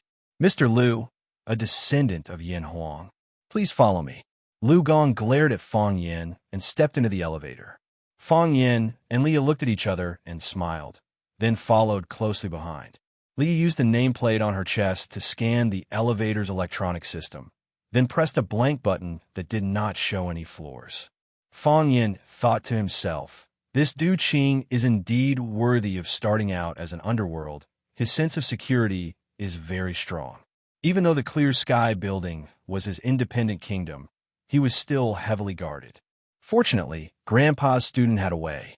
Otherwise, it wouldn't be easy for him to see him. The security on the top floor was even stricter, and the staircase and the lounge of the elevator was. The security on the top floor was even stricter. At the top of the stairs and in the lounge facing the elevator, there were black-clothed men eyeing outsiders. A hooligan is a hooligan. Even if he has hundreds of millions of dollars, he still can't change the violent and barbaric nature of a hooligan. Fang Yin mocked in his heart. Of course, this did not rule out the possibility of Du Qing wanting to show off his strength in front of his guests. After all, some coal bosses like to bring a few burly men to increase their aura when they went out. When Shanghai Beach was on the air, Su Wenxiang, who was dressed in black and wearing a black hat, walked out of the alley with a group of lackeys in suits. How many hot-blooded men were envious of that scene? Leah walked to the door of an electronic door, pressed the video call button, and said softly, "Boss, Mr. Lu is here." Ka. The electronic door opened, and Leah stood at the side and made an inviting gesture. Lu Gong was fearless as he strode in. Fang Yin thanked Leah and followed her into the room. This was a room that was so spacious that it was a little unreasonable. The entire room was about 1,000 square meters in size. There were no bookshelves filled with books, no computers, phones, and other electronic office equipment. The walls were all painted silver. Other than a wooden table and chairs facing the door, there was an indoor golf course. The indoor lawn was planted with lush green grass, and the ceiling was transparent. When he raised his head, he could see the dark clouds rolling in the sky. A middle-aged man wearing a polo shirt stood in the middle of the lawn, holding a club with both hands and preparing to hit the ball. Bang! With a graceful upward stroke, the small white ball flew out with a resounding sound. Beautiful. The man smiled happily. Obviously, he was also a golf enthusiast. The man was very pleased with the landing point of the small ball, and only then did he reluctantly walk out of the lawn with the club in his hand. Du Qing. Fang Yan's eyes narrowed slightly. Du Qing seemed to have sensed something, and his gaze immediately shifted to Fang Yan. Then he smiled and nodded at Fang Yan, indicating that he had greeted him. Fang Yan had searched for Du Qing's information on the internet and knew that he was now a famous enterprise in Huaqin.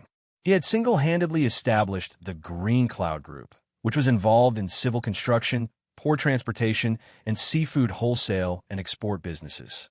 He had been chosen as Huaqin's Outstanding Entrepreneur of the Year for many years. He did charity work. Whether it was the earthquake in Wen County or the snowstorm in the south, he had donated tens of millions. He was a well-known philanthropist in the country. However, his background as a mafia was rarely mentioned. Perhaps, even if someone knew the truth and posted it on the internet, it would be quickly deleted. Fang Yan had also seen some photos of Du Qing attending events on the internet. He looked gentle and refined, and had the demeanor of a successful entrepreneur. In reality, Du Qing was even more charming. He looked younger than in the photos, and his mental state was easier to show. He had a square face, swept back hair, and wore white casual pants and white casual shoes. A black polo shirt pulled down his age, and he looked much younger than his actual age. This was a handsome man, or rather, this was a refined man. If one did not know the inside story, they would not be able to connect this person with Huaqing's mafia tycoon, Master Qing. Yes, this man controlled the underworld forces of Huaqin. Some people said that in modern society, good families all followed the style of young ladies, and young ladies all walked the path of purity. So did gangsters. Old Mr. Liu, nice to meet you. Du Qing took the initiative to extend his hand to Lu Gong. His smile was very friendly. Lu Gong placed his right hand behind his back and said expressionlessly, "There's no need for a handshake. Your hands are covered in blood from fighting and killing, and my handwriting is covered in ink from flipping through books. We are not the same kind of people." Du Qing's gaze turned cold, but returned to normal in an instant. He laughed and said, "Old Mr. Liu is really a humorous person. It's just the truth." "It's not really humorous," Lu Gong said with a straight face. Du Qing was still smiling, but his smile had obviously become gloomy. He said, "Then, what is old Mr. Liu's purpose in meeting me?" "To seek justice for my grandson." Lu Gong pointed at Fang Yan and said. Du Qing looked at Fang Yan and said, "Little brother, this is the first time we've met, right? Why do you have a murderous look in your eyes when you see me? You want to kill me, and I want to kill you. What's wrong with that?" Fang Yan laughed. "What's your name?" "Fang Yan." Fang, as in square, the flame of the descendants of Yin and Huang. Some people say it's the flame of two fires. Fang Yan? Du Qing repeated the name. He finally had a little impression of the man in front of him. At an invitational golf tournament, he was asked to deal with a man. It was said that the man was just a middle school teacher. He didn't take the matter seriously and casually asked his subordinates to do it. This teacher actually had some background. Was he the grandson of old man Lu Gong? No, Lu Gong's surname was Lu, and Fang Yan's surname was Fang. "So it's you?" Du Qing laughed. "Before you came in, I really didn't think that we would have a chance to meet. I'm the opposite of you." Fang Yan laughed. "I know, we will definitely meet. Because you have a good grandfather?" Du Qing sneered. "Asking an old man to come out and plead for you shouldn't be a hot-blooded man, right? There are two fires in your name, but you can't see any fire in your actions. This is the most convenient way, Fang Yin said. Of course, I have many other ways. However, I think this method should be the most gentle of all the methods. Fang Yin not only knew how to recite poems and write, but he was also proficient in tracking, kidnapping, burlap, and beating people with clubs. As the saying goes, it's never a burden to have more skills. Du Qing looked at Lu Gong and said, "Old Mr. Lu, how do we seek justice for this? First, tell us the real culprit behind the scenes, and we will talk to him." "What else?" Du Qing asked. "Kowtow out to my grandson and apologize," Lu Gong said. Du Qing's eyelids twitched. Those who were familiar with him knew that this was a sign that he was extremely angry. "What if I don't agree?" "Why not?" "I can't agree." "I don't want to agree either. You wanted to destroy my grandson, so asking you to kowtow and apologize is already extremely lenient. Do you really think that a hooligan's face is more important than my grandson's life?" "Lu Gong," Du Qing shouted angrily, "I see that you're giving face to Chief Luo. Don't be so ungrateful. Do you believe that I won't get someone to throw you off this Clearski building?" Du Qing looked out the door and shouted, "Men!" Whoosh! The electronic door opened, and a large number of men in black surged in. They surrounded Lu Gong and Fang Yin in the middle, looking like they could attack at any time. Fang Yin took a step forward and used his body to block his grandfather, Lu Gong, behind him. "Move!" Lu Gong pushed Fang Yin away. "I don't believe you." Lu Gong glared at Du Qing and shouted sternly. His eyes were wide open and his silver hair was flying. "I'm a scholar. I know the 4 books and 5 classics, and I'm familiar with the records of the Grand Historian and the Book of Han. I write to nourish my qi, and I read poetry to cultivate my mind. I only have a few clothes, and I'm penniless. But I have thousands of students, and that's my greatest asset in this life. I respect heaven and earth, respect morality, and fear the people. You're just a hooligan. Why would I be threatened by you?" Lu Gong strode in front of Du Qing and shouted, "I know that your family is rich and has many disciples. I'd like to see what you can do to me today." Civil officials were not greedy, and military generals did not hesitate to die. They would definitely win the hearts of all the countries in the world. Even a mere scholar, as long as he had the courage to protect himself, he could even charge into a dragon's pool or a tiger's den. Chapter 52. Literature could shock the heavens and the earth. In ancient myths, when a good piece of literature appeared in the world, there would definitely be a phenomenon from the heavens. Auspicious clouds would fill the sky, drums would sound in unison, fairies would scatter flowers, saints would appear, and 72 saints would bow and worship. Generals had killing intent, while scholars had strength of character. When a scholar was not afraid of power or death, then he would be an invincible existence. Killing him and humiliating him was just to help him leave his name in history. Sima Qian was like this, and so could Lu Gong. Fang Yan's eyes widened, and he was deeply shocked. His grandfather was a teacher who rarely blushed with others, but when faced with an ambitious and ruthless underworld character like Du Qing, he was actually able to display such an aggressive and unyielding attitude. This was too surprising and pleasantly surprising. He held his head high and chest out, and his eyes were firm and stubborn. His thin face was slightly raised, and his silver hair stood on its own even though there was no wind. He was the shortest old man present, but at this moment, the aura he emitted enveloped the entire place. Respect the heavens and the earth. Respect for morality. Fear the hearts of the people. A mere hooligan. What was there to be afraid of? Fang Yin felt like his eyes were brimming with tears. This was how a man should be. His dantian was scorching hot, as if someone was holding a match and gently stroking it. The heart of Tai Chi, which had been stagnant for a long time, was starting to react. Was that sturdy outer shell finally going to melt? Countless thoughts flashed through his mind. He tried his best to pursue it, but he couldn't get any results. It was like an earthworm loosening the soil, like a seed trying to break through the membrane on the top of his head, just a little bit more. As long as he exerted a little more force, he would be able to break through the soil. What was missing? What exactly was missing?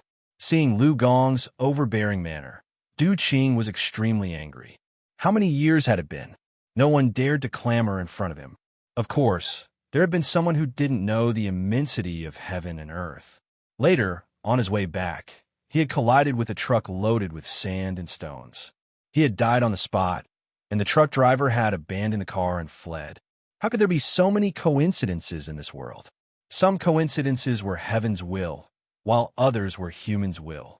Just as Lu Gong had said, his family was filthy rich, had many underlings, made friends with influential officials, and squeezed into the upper class with the identity of a greenhorn. As long as he said a word, or even just a hint with his eyes, there would be countless people willing to work for him, erasing the old and the young from this world. Yes, his underlings were also getting impatient from waiting. The people standing in this office were the brothers who had fought with him in the past. When these arrogant soldiers and valiant bandits heard Lu Gong's words, their eyes turned red and they clenched their fists tightly. Du Qing could also hear Barbarian Bull's rough breathing, which was a sign that he was about to attack. "You may leave," Du Qing said. A tragedy was about to break out. "Big brother," Barbarian Bull shouted in a coarse voice. "Step down." Du Qing waved his hand and said with a smile. When Barbarian Bull saw Du Qing's smiling face, he immediately lost his anger, turned around, and left dejectedly. He was not afraid of Du Qing's screams, but he was afraid of Du Qing's laughter. This was a phrase that his brothers always said. If Du Qing yelled at the people around him, then it proved that you were still his brother. If he smiled at you, it was best not to make him angry at this time. When Barbarian Bull left, the others also followed. Very quickly, those men in black left, not a single one was left. "Elder Lu, why do you have to do this?" Du Qing looked at Lu Gong and said with a smile, "Although I, Du Qing, was born from a grassroots background, and my body is now stained with the stench of money, I still admire Elder Lu's great name for a long time. Huaqing used to be a weak city in education, but Elder Lu single-handedly changed the situation. He mobilized donations and set up schools. He personally attended to everything and invited talents everywhere. The most admirable thing is that ninth brother Lu made the school principal. This is really something that ordinary people can't do. No matter how bad my heart is, no matter how bad my character is, I can't hurt such an affectionate and righteous old man who wholeheartedly serves the public. Am I right?" From Du Qing's words, it could be seen that he did have some understanding of Lu Gong. Moreover, in his heart, he was very clear that he really couldn't do anything to Lu Gong. This little old man was a freak in the education field of Huaqing. He didn't have any authority, but most of the time, his words carried more weight than the mayor or provincial governor. He said that he was a penniless scholar, and Du Qing couldn't confirm this. However, he said that he had tens of thousands of students, and this was the capital that he was most proud of. Du Qing knew this very well. More than tens of thousands? He served as the principal of 9 middle schools, and when he found a more suitable candidate, he immediately gave up his position. When he gave up his position for the 9th time, even the central government was alarmed. Every time the country's president and prime minister visited Huaqing, they would request to meet this bookworm, whose name had shaken Huaxia.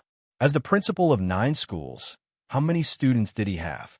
Among these people, how many of them were high-ranking officials or even important ministries and commissions? The official with the surname Zhang, who regarded him as his teacher and father, was now the head of a municipality, and it was only a matter of time before he rose to the center of the country's power. No matter how influential Du Qing was, would he dare to touch an old man like this? Thinking of this, Du Qing secretly cursed the eldest young Master Jiang, one of the 4 prodigies of Huaqing, Jiang Zhongzhu. Didn't you say that the person you wanted to mess with was just an ordinary middle school teacher? Even old man Lu Gong had come forward. Was this still an ordinary middle school teacher? What a scam. Du Qing admitted defeat, and his words all hit Lu Gong's weak spot. Only then did the old man's expression improve a little. He looked at Du Qing seriously and said, I'm not here to take advantage of my seniority. I'm here to seek justice for my grandson. I just want to know, when and where did my grandson offend Mr. Du to the point of incurring such vengeance from you? Killing someone is just a small matter, but destroying someone's reputation is absolutely unforgivable. It's a misunderstanding, Du Qing said with a chuckle. It's a misunderstanding. Old Mr. Liu, you also know that my energy is mainly focused on the Green Cloud group now. Those fighting and killing things are already in the past. However, after all, I've been in Jianghu. My brothers in Jianghu should still give me some face. Shall I find someone to ask? Ask, Lu Gong said. Du Qing knew that he had to give this grandfather and grandson an explanation. He opened the communication system on his wrist and said, secretarially, ask Sirius to come see me. Also, bring someone in to make a pot of good tea. Yes. Leah's sweet voice came from a phone. Old Mr. Liu and this little brother Fong Yan. Come, wait for a moment. They'll be here soon. Let's drink tea and chat. The biggest regret in my life is that I didn't study enough, so I really respect cultured people. Since Du Qing had said it like this, Lu Gong and Fong Yan had no choice but to give him face. Du Qing pressed the button on his watch, and the silver-white wall automatically shrank to both sides. A door appeared at the edge of the golf course, and behind the door was an antique room with a coffee table and chairs. Based on Fong Yan's understanding, these tea tables, and chairs were all made of precious materials such as red sandalwood or Hainan rosewood. Furthermore, some of them were passed down from dynasties that had existed for hundreds or even thousands of years. Just the decoration of this small tea room would probably cost hundreds of millions of yuan. Lu Gong was very interested in these exquisitely carved wooden furniture. He seriously admired it and said, it's rare to see large pieces of furniture made of rosewood nowadays, and such exquisite workmanship is even rarer. Mr. Du must collect it well. This is a national treasure. Old Mr. Liu is right. Du Qing will definitely obey. Du Qing smiled gently and agreed. While the three of them were talking, the office door opened. The secretary, Leah, walked in with two girls in Cheongsam. One was holding a teapot, the other was carrying boiling water, and they walked toward the tea room. The girl in the Cheongsam had obviously been trained in the tea ceremony. After they came in, they immediately got busy on the tea table. Washing tea, cleaning cups, brewing, their movements were skillful and graceful. Just smelling the tea and watching the tea show was a beautiful enjoyment. Leah stood respectfully at the side, occasionally looking at Fong Yan, who was sitting with Lu Gong. When the tea was ready, the girl in the Cheongsam used the tea tweezers to distribute the teacups to everyone. Du Qing made a gesture of invitation and said, Elder Lu, please. Lu Gong picked up the teacup and sniffed it, then praised, good tea. Du Qing's interest was piqued, and he said, Elder Lu, may I ask what's good about it? Lu Gong glanced at Fong Yan beside him and said, my grandson is very picky. Let's listen to him. Du Qing smiled and said, then I'll ask little brother Fong Yan to comment. Hearing that Du Qing wanted Fong Yan to taste the tea, Leah and the two girls in Cheongsam immediately looked at Fong Yan's face. Fong Yan smelled the fragrance and looked at the color. He took a small sip and held it in his mouth to savor the taste. After swallowing it, he said, I won't comment on the tea for now. Let's talk about the water first. There's no smell of bleach powder, so it's not tap water. There's no artificial addition of industrial raw materials, so it's not mineral water. It's clear and sweet, and it comes from nature. I think this water must have come from a famous mountain or a spring in a beautiful place. The most brilliant thing is, I don't know how this water was transported here. It's not musty, it's not hard to taste, and it still maintains a clear and fresh taste. It's like it's just been fished out of the spring. Du Qing praised and said with a smile, this water is the water of the Tiger Mountain. My people found a spring there. The water is sweet and suitable for brewing tea. Using a wooden bucket to fill the water, the bucket is not covered, and fresh tea leaves are used to cover the dust. Then, using a wooden boat to transport the water. The wooden boat is paddled by people, so the water will not be stained with any smell of oil. Brother Fong is an expert. You're absolutely right. After a pause, he said, Mr. Fong, would you like to comment on this tea? There's no praise for the tea. Fong Yin said indifferently. The tea doesn't match this water. This is definitely not Mr. Du's collection of good tea, right? Du Qing was stunned for a moment. Then he laughed and turned to Li Ye and said, serve the tea, serve the tea. Chapter 53. Li Ye took the new tea and Fong Yin took it and brewed it again. The tea and water complemented each other and the fragrance filled the air. With good tea and good water, the effect of brewing was indeed very different from before. After a cup of fragrant tea entered their stomachs, the atmosphere became more harmonious. It was as if they had accepted the other party's cigarette and drank a cup of wine at a social occasion, and their relationship had instantly warmed up. What a good tea, Du Qing said to the two women in Chong Sam. Xiao Bai, Xiao Ting, you two have to learn more from Mr. Fong Yin. Mr. Fong is an expert in the tea ceremony. The two women in Chong Sam were still a little disapproving when Du Qing invited Fong Yin to comment. What kind of insight could a guy who hadn't even grown his hair have? Even after hearing Fong Yin's comments, they were still a little unconvinced. Who wouldn't be able to taste such good tea and water in their mouths? It wasn't until Fong Yin's performance of Kung Fu tea that they personally drank the tea made by Fong Yin that they were completely convinced by Fong Yin. They had also brewed this box of old Shu De Hong Pao, but the taste was not as mellow and fragrant. Hearing that the boss wanted them to learn from Fong Yin, the two of them stared at Fong Yin with shining eyes and said, Mr. Fong, please give me some pointers. Fong Yin waved his hand and said, I don't dare to give you pointers. You two are good at tea, but you still lack understanding of the materials. After a long time, you have accumulated a lot. Good tea and good water can be seen at a glance. Thank you, Mr. Fong. The oval-faced girl said gently. While they were tasting and discussing tea, Sirius was also brought over. He was pushed over in a wheelchair. Looking at Fong Yin, who was sitting opposite Du Qing, his eyes were filled with uncontrollable hatred. After staring at Fong Yin for a few seconds, he greeted Du Qing and said, Mr. Du, you're looking for me. Sirius, let me ask you something. Du Qing walked in front of Sirius and said, What's the conflict between you and Mr. Fong? Sirius looked at Fong Yin again and said in a low voice, a little misunderstanding. Has the misunderstanding been resolved?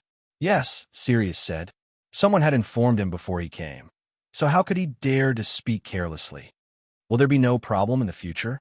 Du Qing looked at the bruise on Sirius' face and had a new understanding of Fong Yin. His subordinates had only reported to him that Sirius was injured, but they had not expected him to be injured to this extent. This kid's methods were also quite sinister. No more, Tian Lang said unwillingly. The misunderstanding has been resolved. Du Qing turned to look at Lu Gong and said, Old Master Lu, you see the attitude of the person involved is quite good. Why don't you let me be the peacemaker in the middle and let this matter rest? Lu Gong waved his hand and said, A pitiful person must have a hateful side. Let him go. Du Qing patted Sirius' shoulder and said, Have a good rest. Yes. Sirius's eyes turned red and he said in a choked voice, Thank you, Mr. Du. Du Qing waved his hand and Sirius was pushed out. He is also a good man, Du Qing said with a smile. No discord, no concord. Brother Fong Yin, we can still be friends in the future. Am I right? We are already friends, Fong Yin said with a smile. Mr. Du, I have had a deeper conversation with Brother Wolf. He said he was following orders. I heard that someone wanted to frame me. I'm really curious. What kind of person has such a deep hatred for me that he wants to ruin my reputation? Du Qing pondered and did not speak. Obviously, Sirius was just a staircase so that the two sides could get off the stage without falling out. However, the other party was very dissatisfied with this explanation. Du Qing looked at Fong Yin and asked, Brother Fong Yin is a refined man. Which of the four gentlemen do you like the most? Bamboo, Fong Yin said. Integrity makes one strong. Unintentional goods make one proud. After several storms, one would rather break than bend. It is still green all year round. not competing with other flowers. Listen, how high the evaluation of bamboo is. Brother Fong, Yin should dislike bamboo the most, Du Qing said with a smile. Fong Yin looked at Du Qing thoughtfully with a stern expression. Ah, drink some tea. Drink some tea. Du Qing said with a smile. Elder Lu, this tea is really cheap here. When you go back, bring the tea with you. I know where your mansion is. I will get someone to send the newly fetched spring water over. A refined man should do this kind of thing. It is a waste for a rough person like me to drink this. Lu Gong refused and said, I don't deserve it. No matter how good this tea is, I will feel uneasy. If I feel uneasy, the tea will be tasteless. Then grandfather will give Mr. Du a piece of calligraphy, Fong Yin said with a smile. Grandfather's calligraphy is no worse than Mr. Gong's. Du Qing was overjoyed and said, Then I am really grateful. To be able to receive a gift from old Mr. Lu, this Du is truly fortunate. Lu Gong glanced at Fong Yin and did not refuse in the end. 3,000 guests of Chunshan, 5 feet south of Shaodu City. 2 lines of large characters appeared on the expensive Xian paper. The ink was full and strong. Lu Kai thought for a moment, then wrote his own signature at the bottom in small script. Du Qing felt as if he had received a treasure. He bowed to Lu Gong again and said, Thank you, Elder Lu, for the calligraphy. I will definitely hang it on the wall. I will study and appreciate it every day. 3,000 guests of Chunshan, 5 feet south of Shaodu City. This was a couplet written by the Secretary General of the outgoing President Li Yuanhong. It described the great Shanghai Du Yuesheng. Du Yuesheng was one of the most famous figures in the Qing gang in modern times. He was known as Huaxia gang boss and Huaxia's #1 gang leader. His life was all-powerful. He was in the business world, the military, the political world, and other fields. It could be said that there was no one before him and no one after him. Just like those ordinary hooligans who idolized Chen Haonan from young and dangerous, Du Qing also had admirers. That was Du Yuesheng, an influential figure from hundreds of years ago. They had the same surname, Du, and both started in the underworld. Who didn't want to become the current Lord Chunshin like Du Yuesheng? It could be said that Lu Gong's couplet vividly expressed his thoughts. It's none of my business. Lu Gong said indifferently. He was not interested in these things at all. Leah, wrap up the tea and give it to Brother Fong Yin. Also, I will personally send Elder Lu's writing fee to your house. After sending off Lu Gong and Fong Yin, Du Qing stood in front of the calligraphy and admired it happily. Leah pushed open the door and walked in. She said, Uncle Du, usually when people give you such expensive gifts, you don't look this happy. Isn't it just a piece of calligraphy? What does a child know? Du Qing said with a smile. Do you know how the former Prime Minister praised Old Man Lu? The Prime Minister's original words were, I am the Prime Minister of the political world, and you're the Prime Minister of the academic world. After thousands of years, the people will forget me, but they will still remember you. The Prime Minister of the academic world. This Prime Minister of the academic world is unyielding, but I've never heard of him giving words to anyone. I can tell that he was unwilling at first. It's just that fellow surnamed Fong is greedy and lustful, so he asked grandfather to exchange words. Greedy and lustful. Du Qing laughed. This is your evaluation of Fong Yin? That's right. Doesn't he just want our old tree to Hong Pao? His eyes are also constantly looking at Xiao Bai and Xiao Ting's thighs, making me want to dig out his eyeballs. Du Qing shook his head and said, Leah, 1,000 people have 1,000 faces. The reason I let you follow me is to let you learn how to read people. If you don't read people correctly, then the dishes will definitely not be to your liking. This Fong Yin is not as bad as you said. On the contrary, he is a first-class figure. What's so great about him? Leah was a little unconvinced. Leah was the daughter of an old friend of Du Qing's. During a gang conflict, he rushed over to help him block a fatal shot. Du Qing was alive, but his old friend was dead. From then on, Leah became Du Qing's adopted daughter. He didn't have any children of his own, so he completely treated Leah as the successor of his Azure Cloud group. Therefore, when he had time, he was willing to teach her more things. In my eyes, he is even cuter than Old Man Lu. Du Qing said, "Some people, because they are mythical, it is difficult for us mortals to get close to them. Everyone knows Lu Meng's personality, so no one can do anything to him. They can only respect him. However, if you are too stubborn, you will break easily. Lu Meng's personality is destined to be a loner. However, how can a person not have friends in this society? Lu Gong is a cultured person. He can endure loneliness, and even enjoy the loneliness brought about by this reputation. However, can others do the same? If Lu Gong rejects my good tea today, then I will no longer have any interactions with him in the future." The corner of Du Qing's mouth carried a hint of a smile, and said, "But Fang Yin was able to smooth things over in the middle, allowing me to have a chance to interact with him.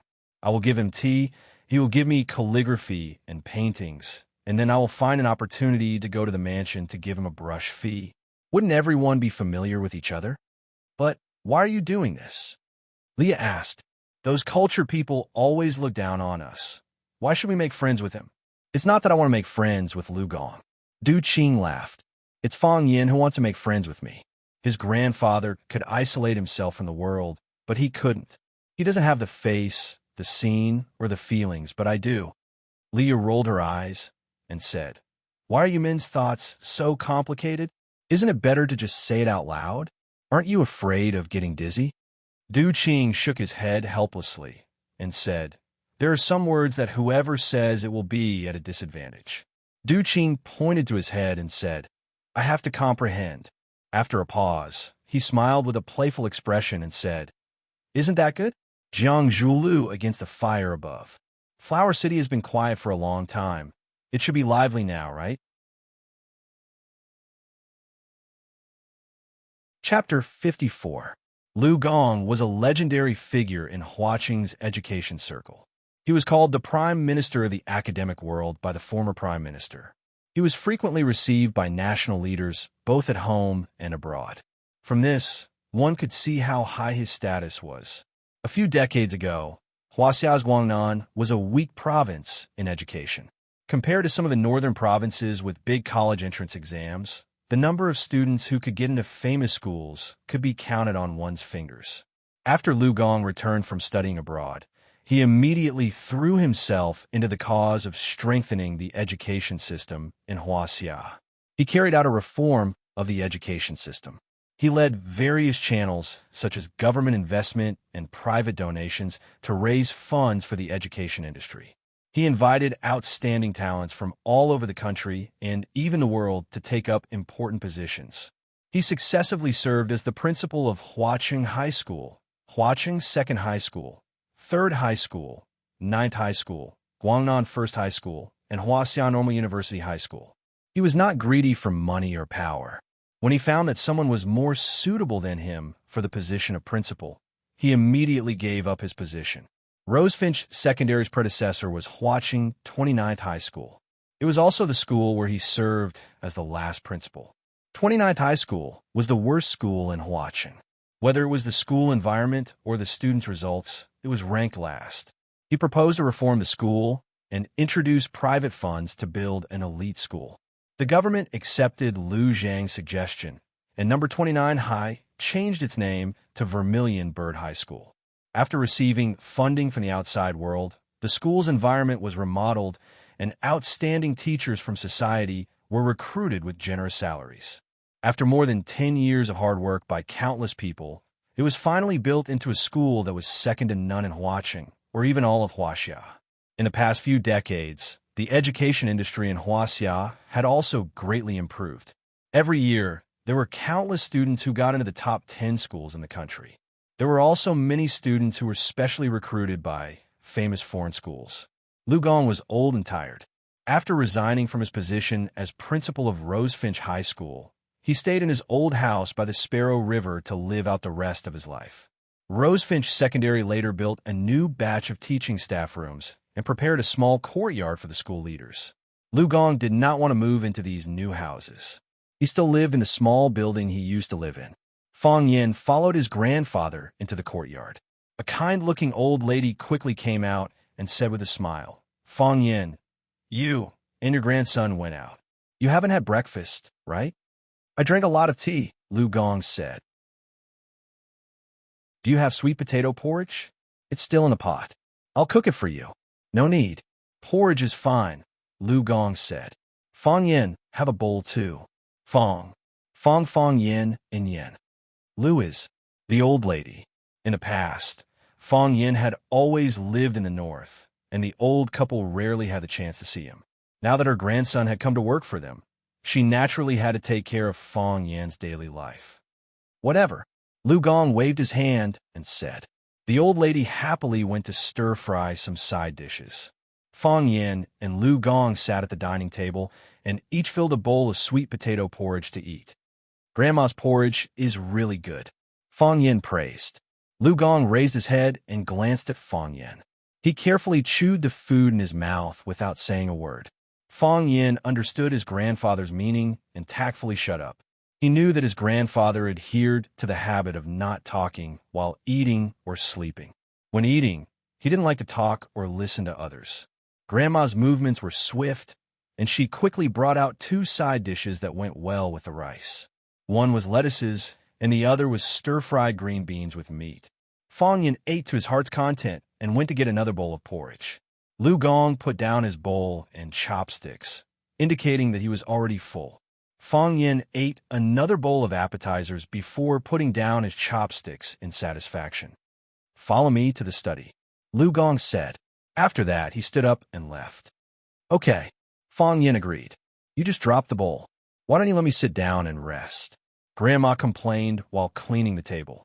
Lu Gong didn't respond. He took Fong Yin to the study on the second floor. Lu Gong's study was 200 square meters, occupying more than half of the entire second floor.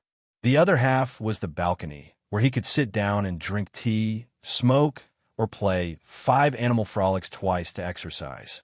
Apart from a wooden table and chairs in the study, there were bookshelves everywhere. The bookshelves were filled with books of different sizes and colors. There were rare books from the Ming and Qing dynasties, manuscripts of unofficial history, biographies of famous people, general history of China and the world, poems from the Tang and Song dynasties, philosophy, education, music, and fine arts. Rather than calling it a study, it would be better to call it a small library. What impressed Fong Yin the most was that Lu Gong was not the kind of person who flaunted his knowledge. He deliberately bought these books and hid them at home in order to show others that he was knowledgeable.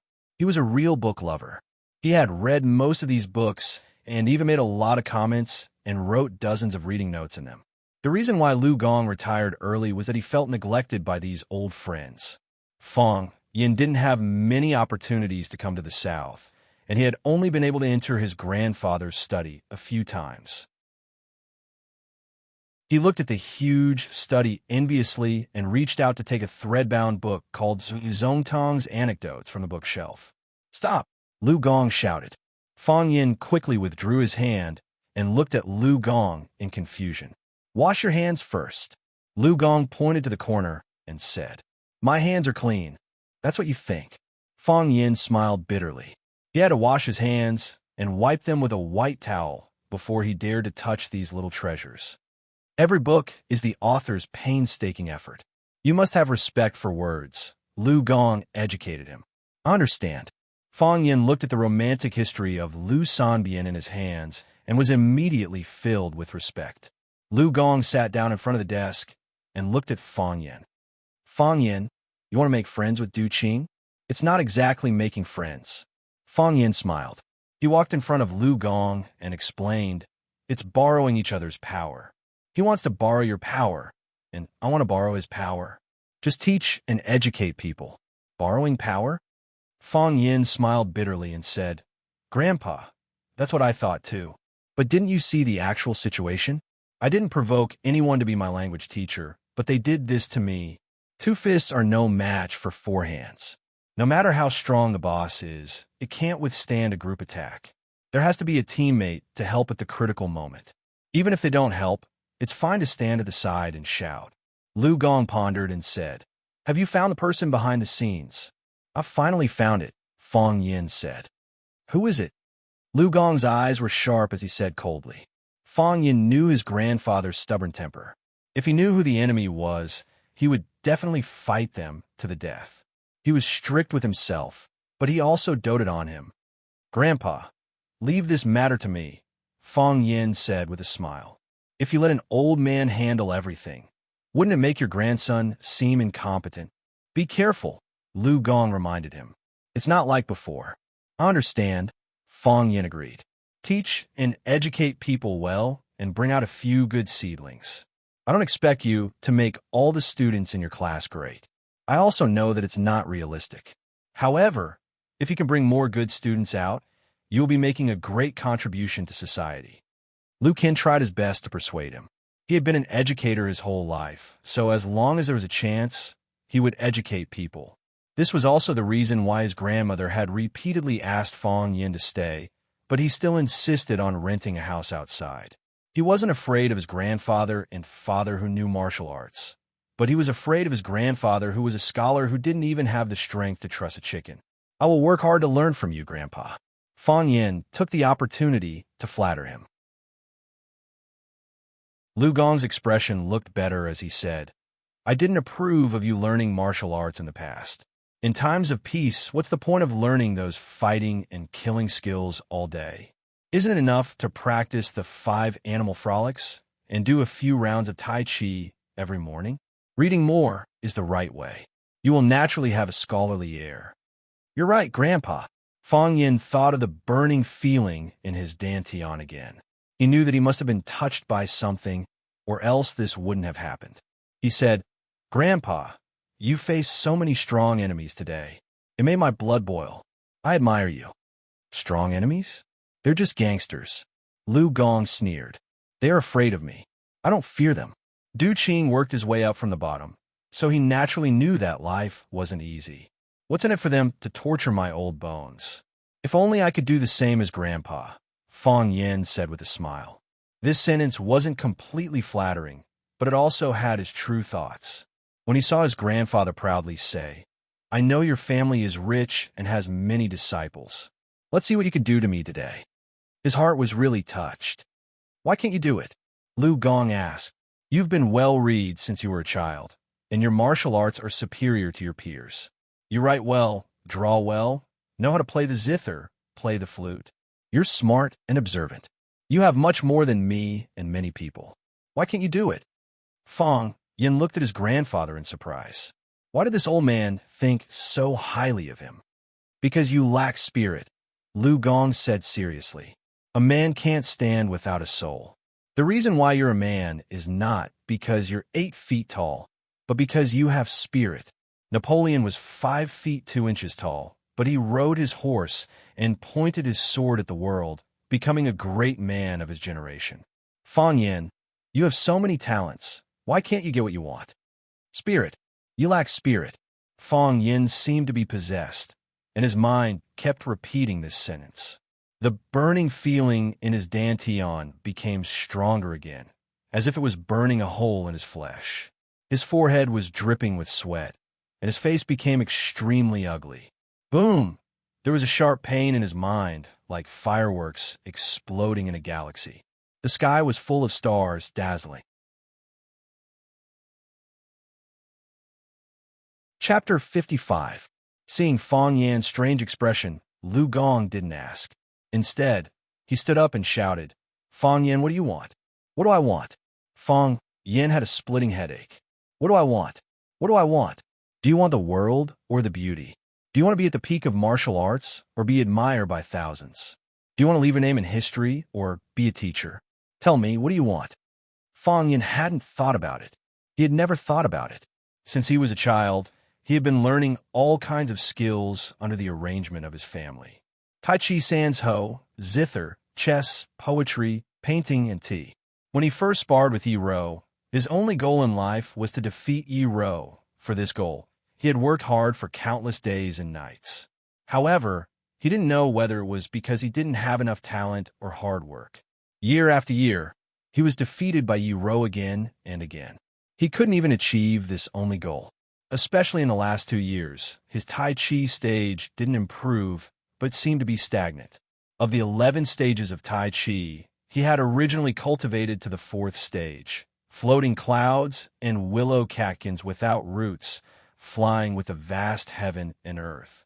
For 2 years, his heart didn't understand anything, his strength didn't increase, and his martial arts didn't improve. For the first time in his life, Fang Yin felt panic. This time, he ran away not only to escape the fate of being defeated and humiliated by Yi Rou again, but also to avoid his flaws being exposed in front of others.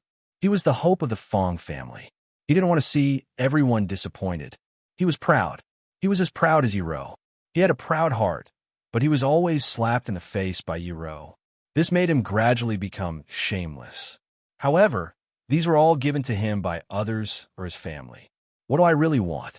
This was the first time someone asked him this question, and it was also the first time Fang Yin thought about it. In ancient times, there were 3 immortal things called Li De, and Li De. Life is only 100 years. It's gone in a flash. The body dies easily, but the spirit is immortal. Fang Yin, are you going to make a contribution or a statement? Fang Yin looked up at Lu Gong, who was looking at him expectantly. That was the expectation an elder had for a junior, the expectation a family had for their closest relative. This was the expectation that the inheritor of a culture had for the inheritor.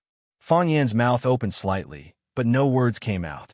Lu Gong walked up to Fang Yin, patted him on the shoulder, and said, "No matter what, a person must have a mind. Even if you are a teacher, you must be different from others. You are still young and have a long way to go. Think about it slowly. There's no hurry." "Grandfather." Fang Yin looked up at Lu Gong. Lu Gong was overjoyed. Could it be that after his warning, his grandson, Fang Yin, had finally decided to give up martial arts and enter the literary world, turning over a new leaf and becoming an educator with ideals and pursuits? If that was really the case, then the Lu and Fang families were really lucky. "I won't do this again," Fang Yin said as if he was making a promise. His expression was solemn, and his voice was extremely heavy. Sitting on the cement bank of the Sparrow River, Fang Yin didn't make a sound for a long time. The burning sensation in his dantian had disappeared, and the pain in his head had also stopped. From the outside, he didn't look any different from before. However, Fang Yin knew that he had changed a lot. His Taiji heart, which Fang Yin thought was dead for a long time, finally began to move again. Although it was extremely slow, he could feel a fine flow of qi. What did Taiji practice? To train the body, the most important thing was to accumulate strength. Training the body was to train strength. Strength was produced by the contraction and relaxation of muscles, and was related to the support of bones. There was an optimal point to exert strength. Moving forward or backward by an inch would result in a different amount of strength. In real life, there were weights, dumbbells, push-ups, and other physical exercises. Those that trained muscles were all training physical strength. Strength was the flow of qi. In order to achieve a certain goal, the movement of the body and energy were called strength. If a move was a combination of a body with a purpose, then strength was a combination of qi with a purpose. For example, in the movies, 2 people would punch and kick each other or slash each other with a knife and a sword. That was a move. However, when Xiao Feng stood still and waved his hands, suddenly, a huge white dragon roared and rushed toward his opponent. That was the 18 dragon subduing palms formed by the combination of strength and qi. From the special effect, it could be seen that strength and qi were of a higher level than strength. Fang Yin was born in a Taiji family, so he had a deep understanding of the differences between strength, and qi. The Taiji heart was a circle formed by qi in the dantian. It couldn't be seen or touched, but it could be clearly felt. The circle of qi rotated freely, and thousands of threads flowed into the 360 acupoints and 84,000 pores in the body. It was very comfortable. It was a gas station that supplied qi to every meridian and acupoint in the body. 3 years ago, Fang Yin discovered the Taiji heart. 2 years later, the Taiji heart was still. Now, it had finally come back to life. Fang Yin was so excited that he wanted to shout and yell to vent. If he hadn't discovered that his Taiji heart had disappeared, he wouldn't have done such a shameful thing as running away from home. Of course, it was a blessing in disguise. He hadn't been out for long, but after hearing what his grandfather, Lu Gong, said, he activated the Taiji heart again. Why? In Fang Yan's heart, he found the answer that he couldn't figure out. You lack spirit, his grandfather said. This sentence pointed to Fang Yan's heart. Could it be that people needed spirit, and so did Taiji? Only when people had spirit would they have a soul. And when Taiji had spirit. Yes, when Taiji had spirit, it had chi. Fang Yan was suddenly enlightened, and he couldn't help but want to praise himself for being a genius. But when he remembered that he promised his grandfather that he wouldn't do anything stupid again, he could only suppress this impulse in his heart and secretly gave himself a thumbs up to comfort himself. Hey! A girl's voice came from behind. Fang Yan turned around and saw Qin Etienne in a white school uniform standing in the grass under the ginkgo tree. The leaves and grass were covered with dew, crystal clear and crisp, like a young and beautiful girl. Fang Yan looked at Qin Etienne in surprise and asked, Qin Etienne, why don't you go to class again? I'm waiting for the language class in the afternoon. Qin Etienne smiled. She patted the white bag on her shoulder and said, Look, I even brought a raincoat. After school yesterday, Fang Yan gave the students a task. They must bring raincoats to class today. There was a light rain in the morning, but it stopped now. But the sky was still gloomy, and the clouds were very low. It seemed that it would rain again in the afternoon. Don't you have to go to other teachers' classes? Fang Yan said angrily. Skipping class is bad behavior. It will bring a bad influence to other students. Is that so? Qin Etienne tilted his head and thought for a while, then said, So what? Do I need to be responsible for the lives of every student in the class? They see you as their idol, so I have to follow the rules, not be late, not skip class, listen carefully, take notes, and be a role model. If that's the case, am I still the Qin Etienne that they liked before? Qin Etienne said proudly. The reason why I am Qin Etienne is that I can do whatever I want and want whatever I want. I'm just being myself, and there's no need to change myself. Fang Yan shook his head with a bitter smile and said, You are really not likable. You will like it. Qin Etienne looked at Fang Yan and said very seriously, Even if you don't like it now, it doesn't matter, because we still have a long time. Men looking for another partner is no different from animals looking for a mate. They will find the one who has the same smell. Why do I have to like you? To satisfy your bad taste? It's not like that. Qin Etienne took off the other earphone on his right ear, shook his hair to make it more supple, and said, I think you are a very interesting person, and so am I. If we are together, will it be more interesting? I don't think I deserve you, Fang Yan said. These days, it was popular to give people a good person card. When you didn't like someone, you could say, You are a good person, but I don't think I deserve you. Not only did you reject the other person, but you also made the other person feel that you were superior. That's right. Fang Yan was rejecting Qin Etienne. He wanted to make the other person retreat, so that even if she was rejected by him, she wouldn't hold a grudge. Listen, I don't deserve you, so I belittle myself to raise you. What else do you have to say? If you say that I have no conscience, do you still have a conscience? It's true. Qin Etienne nodded and said, But I will give you more time and more opportunities. There are 2 fires in your name, but they are 2 dead fires. I think I will have the opportunity to ignite them, right? Fang Yan. What? Do you have time? What? Go shopping with me. What? Qin Etienne smiled and said, It seems that all the couples in the world like to go shopping. I was wondering, what kind of feeling is this? Fang Yan's curiosity was also aroused, and he said, Indeed, it's boring to go shopping alone.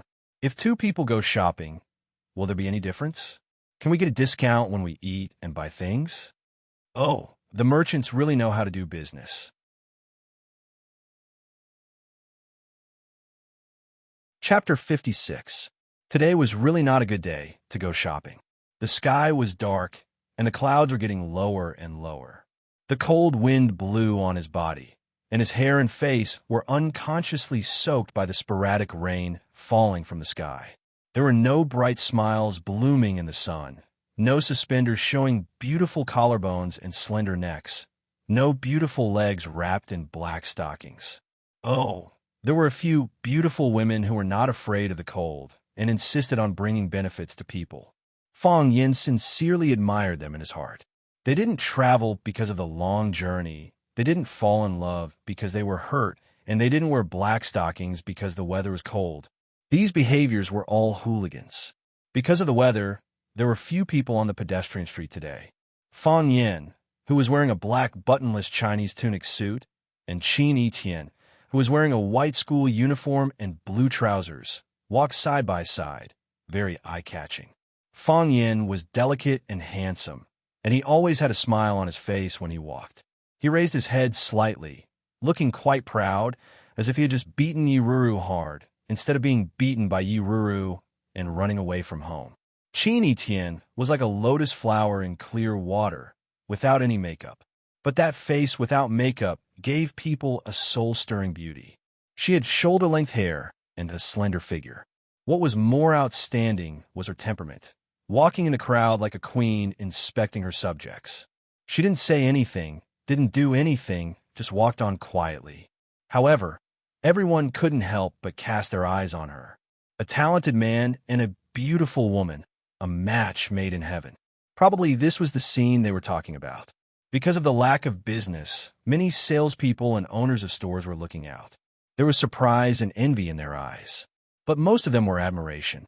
That girl is so beautiful, like a fairy in a painting. The boy is also very handsome, but the clothes he is wearing are too old-fashioned.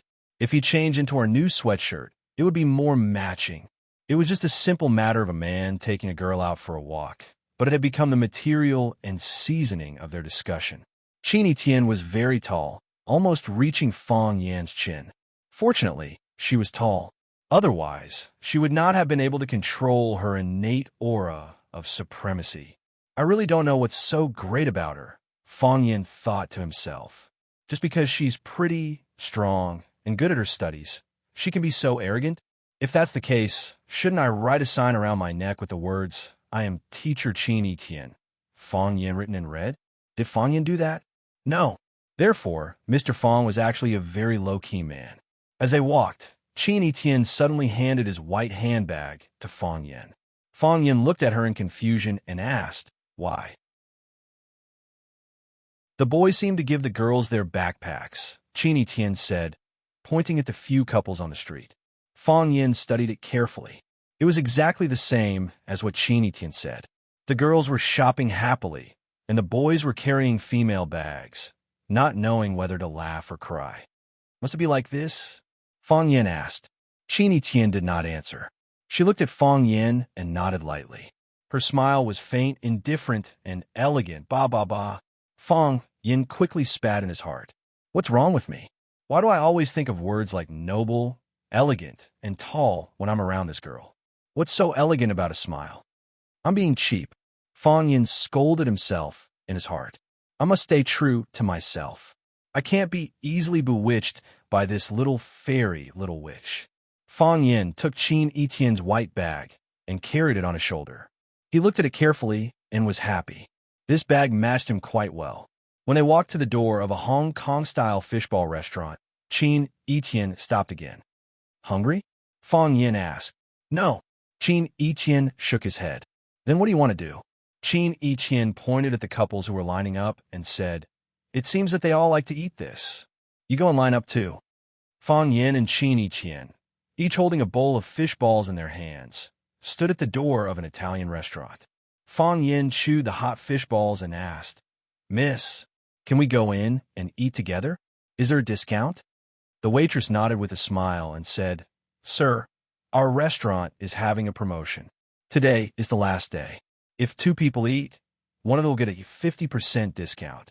Fang Yin and Qin Etienne looked at each other and thought that these businessmen really knew how to do business.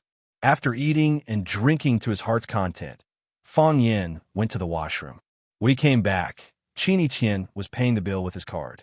Fang Yin said reproachfully, This kind of thing should be done by a man. How can I let a girl pay the bill? Where do you want her to put my face? The waitress looked at Fong Yin with appreciation and thought that this man was very good. You don't have money like me. Qin Etienne signed her name on the receipt printed out by the POS machine without hesitation. Fong Yin felt a pain in his chest, as if he had been stabbed by a knife. He felt that he had completely lost face this time. Therefore, the waitress looked at Fong Yin with eyes full of contempt. After the meal, Fong Yin accompanied Qin Etienne to continue shopping. Passing by the door of shop called Jiangnan Silk and Satin Shop, Fong Yin took the initiative to stop. Qin Etienne looked up at the name of the shop and then looked at the cheongsam and silk scarves sold inside. He understood, and a faint smile appeared on the corner of his mouth. Let's go in and have a look, Fong Yin said with a smile. You treat me to dinner, and I'll buy you a small gift. Okay. Qin Etienne readily agreed. Welcome.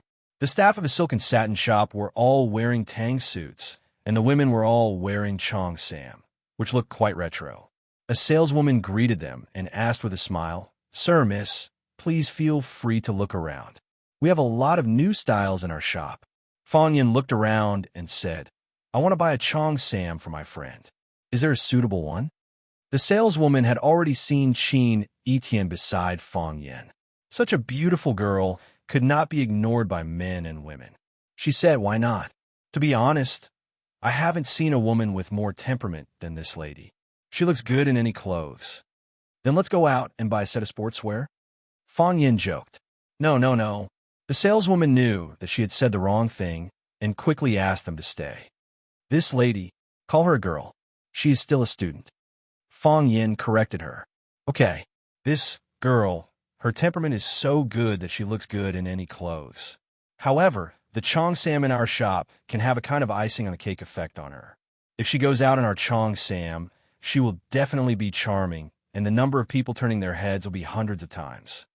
How do you calculate the number of hundreds of times? Some people turn their heads several times. The saleswoman said with a smile. Who doesn't want to see such a beautiful girl a few more times? Choose one, Fong Yin said. I'm not very good at this kind of thing. Okay, this is our new style. Fong Yin stood still and said, we want to see the classic style. The saleswoman quickly looked at Fong Yin's expression. She despised him in her heart, but she said happily, Sir, you really have good taste. The classic style will never go out of style. Moreover, we are having a discount on the classic style. One piece is 15% off, buy two, get one free. Fong Yin waved his hand and said, It's not about money. Choose the clothes. You make it sound like you are very poor. Fong Yin thought in his heart. He looked at the name of the shop again and secretly remembered it. He thought that he would never come again. No problem. The saleswoman carefully looked at Qin Etienne's appearance and said, This lotus root white one with a peony embroidered on it is very good. It is very suitable for the girl's noble temperament. No. Qin Etienne directly refused. This Awe of the Phoenix is selling very well. Too complicated. What about this one? This pattern of a spirit bird announcing good news was also very popular among young girls nowadays. They all say it is very festive. No connotation. To be honest, if it wasn't for the promotion of sales, the saleswoman would have gone crazy. Young miss, why are you so difficult to please? Aren't you just buying a stagnant product that is on sale at the end of the season? Do you have to be so picky? You don't need to change clothes. Just change your boyfriend. If you change your boyfriend, I can take you to the boutique area. Fong Yan's eyes were also looking around. He took a small white floral cheongsam from the corner and gave it to Qin Etienne. He asked, How about this one? Qin Etienne smiled and said, Okay. So, Qin Etienne took the cheongsam and went in to change clothes. The saleswoman secretly rolled her eyes several times with her partner. She thought that it was not the clothes she chose that were not good, but the person she chose was wrong. Choosing clothes is also a skill, Fong Yin said to the saleswoman. Her temperament is elegant, so you can't use more elegant clothes to match her. She is just a student. It's not like she's going to walk on the red carpet in Hollywood. Why does she need to be so dazzling? Especially that Awe of the Phoenix. Not only did it ruin the clothes, but it also ruined the person. You are right. I didn't expect it. The saleswoman said with a smile that did not reach her eyes. I didn't expect you to be so knowledgeable about clothing matching, because I see a lot of people, Fong Yin said with a smile. I knew you don't like me. Ka. The wooden door of the changing room opened. Qin Tian, who was wearing a floral cheongsam, stood in front of Fong Yin. Fong Yan's pupils dilated. He hurriedly wondered if he had forgotten something important. Oh, it was a heartbeat. Chapter 57. The sky was dark, and it was drizzling. The walls were white, and the roof tiles were gray. Moss crawled up the walls, and the Boston creeper crawled out of the courtyard to look at the new world outside. The wooden door was old and peeling, but the copper lock had been polished to a shiny shine due to the passage of time. In this remote and narrow alley, there were usually very few people passing by here. Only a few old residents walked in and out. Occasionally, a photographer with a unique, I would bring a girl in a white dress over to take artistic photos and then take her to a room to have sex. However, today, there was a large crowd gathered in this alley. 40 students in raincoats stood in this alley, chatting and laughing in groups of 2 or 3. The lines stretched infinitely, and it looked quite lively and spectacular. 2:30 p.m.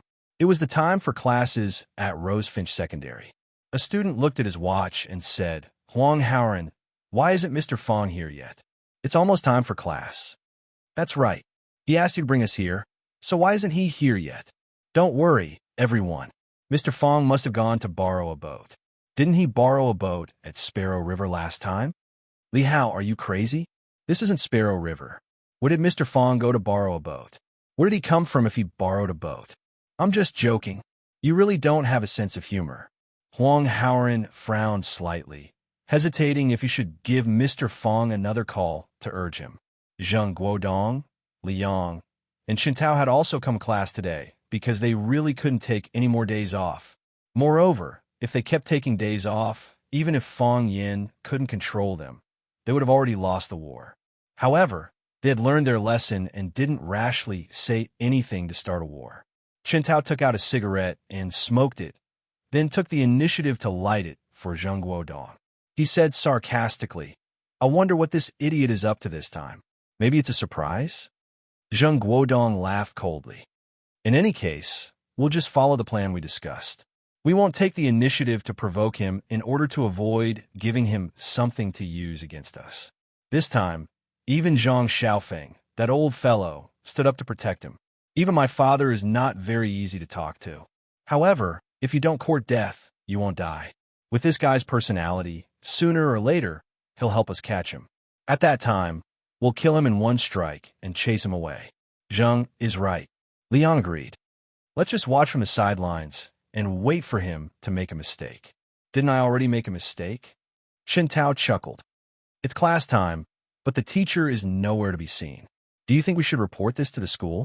As the class monitor of Class 9, I should make a phone call to the Academic Affairs office. Zheng Guodong said proudly as he took out his phone from his pocket and prepared to dial. Mr. Fong is here, someone in front exclaimed. Then, a group of people rushed in the direction where Fong Yin came from. Just now, Zheng Guodong and the other 2 were still standing in the middle of the crowd. In the blink of an eye, half of the alley was only left with the 3 of them standing there alone. The 3 of them felt a little sad in their hearts. It seemed that they had been separated from the majority of the people. Zheng. Liang looked at Zheng Guodong with an embarrassed expression. Now, they were faced with a dilemma. If they joined in, they would feel very embarrassed.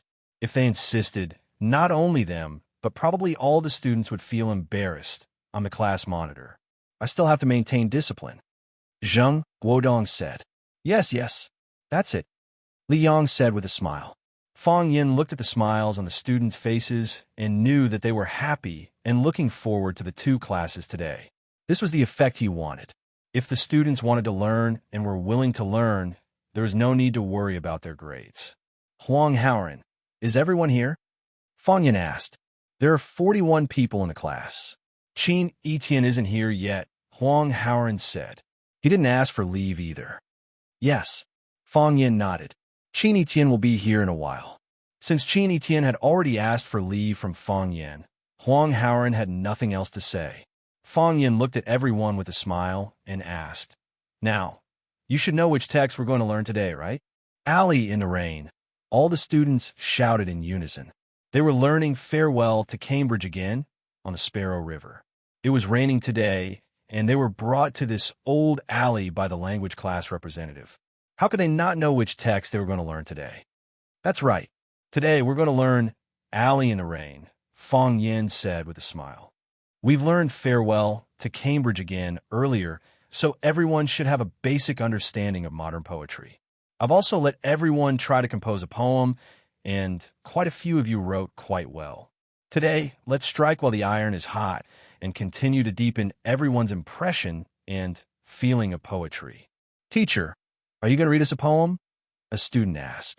Yes, reading in this alley in the rain, it feels so good. Mr. Fong, you're so cool. You surprise us every time. Fong Yin waved his hand and said, "Shoo, everyone, keep quiet." All the students held their breath, knowing that Teacher Fong Yin was about to start the class. Fong Yin combed his hair, making it look even messier. Then he borrowed a pair of black-rimmed glasses from a male student and put them on the bridge of his nose, making him look more artistic. Bang! He opened the oil paper umbrella in his hand and raised it to cover his head. Fong Yin held the umbrella and walked to the middle of the alley. He looked into the distance and softly recited, holding the oil paper umbrella alone, wandering for a long, long time, in a lonely alley in the rain. I hope to meet a girl like a lilac girl with a grudge. Clack, clack, clack. A girl wearing a white chi-pao with floral patterns slowly walked over. Her long hair was coiled up on top of her head, and the red high heels on her feet tapped on the stone path, producing a clear and melodious sound. Heavens, there's really a lilac girl. That's Qin Etienne. It's Qin Etienne. Oh my God, Qin Etienne is so beautiful. She's so beautiful. My goddess, even Zheng Guodong, Liang, and Chun Tao were excited. Zheng Guodong grinned and said, "Fortunately, we're here. Otherwise, we wouldn't be able to see Qin Etienne." Shu Huang Haoran was the class representative of the Chinese department. He had the responsibility to maintain class discipline. Now that the students were disturbing Teacher Fong Yan's class, he could only stand up and remind everyone to keep quiet. Seeing Huang Haoran's action, the students immediately fell silent. Zheng Guodong opened his mouth, but he finally swallowed the words he wanted to say. He was afraid of causing public anger, and even more afraid of incurring the wrath of the goddess. He was also a pursuer and admirer of Qin Etienne. Fong Yin was more and more satisfied with Huang Haoran.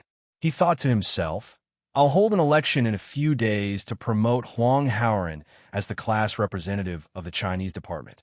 It would be great if I could remove Zheng Guodong as the class monitor." As a class monitor, he didn't fulfill his responsibilities as a class monitor. Instead, he brought about an extremely negative impact on the class. Unfortunately, Fong Yin isn't the class monitor, so he can't decide the appointment of the class monitor. "I'm the descendant of Fong's Tai Chi, but I can't decide the appointment of the class monitor, a small student official. There doesn't seem to be any connection between the two, right?" The alley quieted down again. Only the sound of wind and rain, as well as the tapping of high heels on the ground, could be heard. Qin Etienne, who was holding an oil paper umbrella, got closer and closer. Her simple, elegant, and beautiful face became more and more refreshing. In the past, Qin Etienne always wore a school uniform and casual clothes. She was straightforward and simple. Other than the occasional baseball cap on her head, she had almost no ornaments on her body. But even so, she was still beautiful, elegant, and one of a kind. Qin Etienne. No matter where she stood alone, she was a queen. She stood with a group of people, but she was still a queen. It was the first time they saw Qin Etienne wearing cheongsam. It was the first time they saw her coiled her long hair on top of her head, revealing her slender, swan-like neck. It was the first time they saw her showing off her tall and curvy figure. It was also the first time they saw her wearing red high heels that seemed to be able to step into the depths of one's soul. When Fong Yin saw Qin Etienne wearing a cheongsam for the first time, he felt his heart skip a beat. These boys had even worse self-control. Their eyes were fixed on her, and some students didn't even realize that they were drooling. "Isn't she too beautiful?" they thought in their hearts. Fang Yan's voice pulled them back to reality in time. He recited with anticipation and affection, "She has the color of lilacs." So, all the students looked at Qin Etienne's color. In the hazy smoke, she walked over gracefully like a goddess. No, she was a goddess. The fragrance of lilacs. Although they didn't smell it, no one would deny that Qin Etienne had the fragrance of lilacs. Oh, it was even more fragrant than lilacs. The sadness of lilacs. Qin Etienne's face was expressionless as she walked with her umbrella in hand. However, at this time and place, in this situation, they all felt that Qin Etienne was indeed sad and lonely. She was so excellent and had no friends. How could she not be lonely? Sorrowful in the rain, sorrowful and hesitant, Qin Etienne walked towards Fang Yan, and the two walked forward face to face. The girl floated past me. She silently went far, far away to the decadent fence, walked through this rainy alley. Qin Etienne and Fang Yan brushed past each other. The two didn't speak, didn't nod to greet each other, and didn't make eye contact. The two strangers in the vast sea of people met by fate, but they didn't know each other. As the high heels walked further and further away, Fang Yin couldn't help but turn around and look. Her expression was confused, and her eyes were sad. "It's like a sad love story," a girl said in a low voice, her eyes red.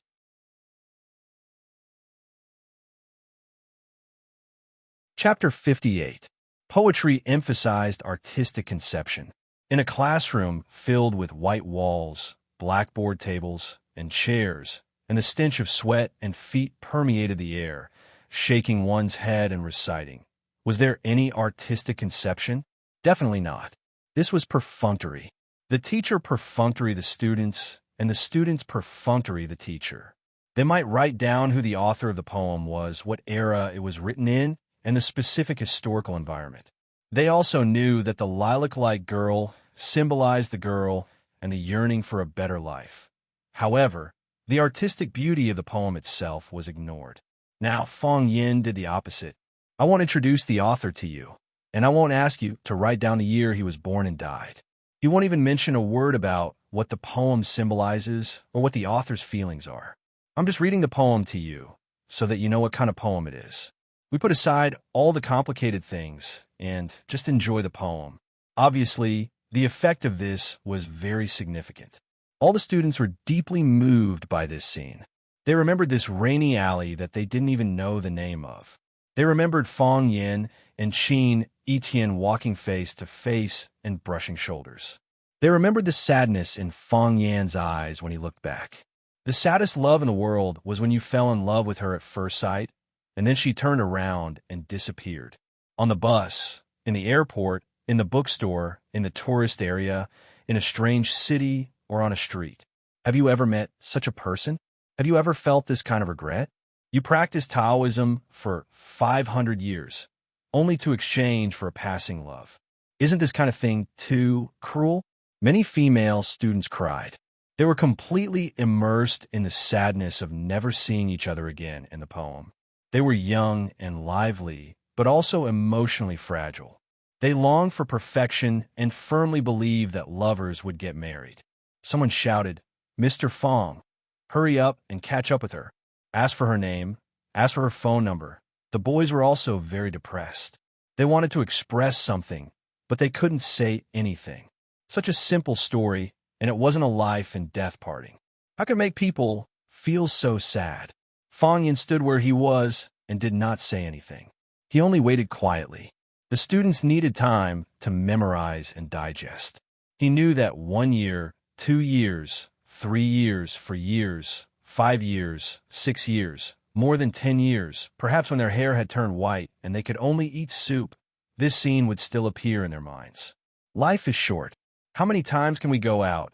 How many people can we love? And how many beautiful sceneries can we experience? What reason do they have not to remember it? Cluck, dong, dong. The sound of high heels tapping on the stone floor rang again. Qin Etienne had returned with the oil paper umbrella. A girl cried out in surprise. Miss Lilac is back. He was too deeply poisoned because he was too obsessed. Because of Fong Yan's unique teaching method, they all fell in love with the story Rainy Alley. Just like how you would want to know a celebrity's height, 3 measurements, what kind of food she eats, and what color underwear she wears. Even without Fong Yan's reminder, they would also search for information about the author and the poem. Only in this way could they understand the essence of the article more clearly and deeply. This was the difference between active learning and passive learning. This was also the difference between an ordinary teacher and an ultimate teacher. A great person would definitely wear special shoes and not walk the common path. Qin Yiqian walked in front of Fong Yin, stared at him with bright eyes, and said, "You owe me another favor. We're all classmates. There's no need to say that I owe you." Fong Yin chuckled and waved his hand. "You're treating me like an outsider. I want to be the female lead, not the same as this Chi Pao." Qin Yiqian laughed. "It's just a prop." In broad daylight, he actually dared to openly confess to a good teacher. This was simply too much. Fong Yin was so angry that he laughed at Qin Yiqian. "How is this a prop?" Fong Yin explained. "This is a performance. I'm the poet, you're Miss Lilac. If you're a prop, then wouldn't I be a prop too? I'm Qin Yiqian. I know, you're just temporarily Miss Lilac. The character you're playing is Miss Lilac. Just like when you rehearsed the play Romeo and Juliet before, you played Juliet. We did this because of love and interest, right?" "No," Qin Yiqian said. Fong Yin felt that this girl was really difficult to communicate with. It seemed that he had to make a suggestion to the school to teach interpersonal skills from middle school. "I rehearsed the play Romeo and Juliet because I like this story," Qin Yiqian said with a serious face. "I wore the Chi Pao as Miss Lilac because I like you." "I don't believe it." "How do you prove it?" "You play Miss Lilac 40 times and pass by every student in Class 9. Fong Yin shamelessly made a shameless request. After saying that, he was so ashamed that he couldn't lower his head, because when he looked down, he could see Qin Yiqian was staring at him with wide eyes. "Okay." Qin Yiqian actually nodded and agreed. "I promise you, not because I'm stupid, just because I really like to do some things for you." "How about 20 times? Fong Yin found his conscience and took the initiative to reduce the number. "No, 40 times. Qin Yiqian insisted. "You want me to be a prop, and I want you to remember me. Holding an oil paper umbrella, alone wandering in a long, lonely alley, I hope to meet a girl like Lilac. A lilac girl. Cluck, cluck, cluck." Qin Yiqian, holding an oil paper umbrella, slowly walked over. The scene was so beautiful that it was intoxicating. The boy's pupils dilated, the muscles on his cheeks trembled, and his hands loosened and clenched. His mouth squirmed, but no sound came out. "Yi Xiang, hurry up and recite," someone urged. Yi Xiang's face turned red, and he said with a sad face, "Teacher, I forgot my lines." Fong Yin smiled, thinking that he also made a mistake. This Miss Lilac was too beautiful and affected the student's performance. "I won't make such a mistake next time." "Next," Fong Yin said. Because time was limited, everyone only had one chance. He hoped that everyone could grasp it well, but if someone really couldn't grasp it well, Fong Yin didn't know what to say to them. Yi Xiang handed the oil paper umbrella in her hand to the next student, and Qin Yiqian once again held an oil paper umbrella and walked out from another entrance of the alley. She approached silently. As she approached, her eyes cast a breathless gaze. "Next," Fong Yin shouted. Number 1 began, number 40 ended. Qin Yiqian was number 41 of Class 9. Wearing high-heeled shoes and holding an oil paper umbrella, she walked from one end of the alley to the other, and from the other end to the other end, while the poet was reciting the poem. She was as fresh as a poem, and as beautiful as a painting. Every time someone recited a poem, she walked with the umbrella. No rest, no pause. It was as if she didn't know fatigue. Her expression was as calm as ever. Her movements were as elegant as ever, and her long hair was neatly coiled on top of her head. It was still the same the first time she walked. The lilac girl in the poem had only brushed shoulders with the poet once, but Qin Yiqian had walked 37 times. Fong Yin couldn't help but shout for Qin Etienne to stop a few times. But Qin Etienne refused. If they wanted all the students to have a chance to recite a poem during class time, they had to cherish every minute and second. Moreover, the students really hoped to have a chance to recite a poem. They were eager, just like rowing a boat in the Sparrow River to recite a poem. This was the learning method they were looking forward to. In the decay of the rain dispelled, her color dispelled her fragrance. Next, Fong Yin shouted. Qin Etienne walked for the 38th time. The girl floated past me. She silently walked away, far away. Next, Fong Yin shouted. Qin Etienne walked for the 39th time. My hope floated past a girl, like lilac-ate girl with a heart full of sorrow. Number 40. This was the last student in the class, except for Qin Etienne himself. Qin Etienne stopped and stood under the eaves with the umbrella in the rainy alley. She was slim and elegant, even more beautiful than the lilac girl in the poem. Fong Yin was moved by Qin Etienne. All the students were moved by Qin Etienne. Qin Etienne, Qin Etienne, Qin Etienne. They shouted Qin Etienne's name loudly, their passionate voices breaking the silence of the rainy alley. The cold wind rustled, but everyone felt as though there was a fire in their hearts. Qin Etienne, thank you. A girl ran over and said, thank you so much. Senior Etienne, you're amazing. Goddess, you're our goddess. Fong Yin waved his hand and said, it's time for school to end. Let's go home. Roar. The playful students shouted and ran away. More students ran over to say goodbye to Fong Yin and Qin Etienne before leaving. The figures and voices faded away. Only Fong Yin and Qin Etienne were left in the alley. Have they all left? Qin Etienne asked. Yes, Fong Yin said. Qin Etienne's knees went soft, and she was about to fall to the ground. She really couldn't take it anymore. Fong Yin was quick. He leaned forward and reached out with both hands to pick up Qin Etienne's body that was about to fall to the ground and held her in his arms. Warm and fragrant. Her breath smelled like orchids. Looking at Qin Etienne's face, Fong Yin felt that this was really a test for him.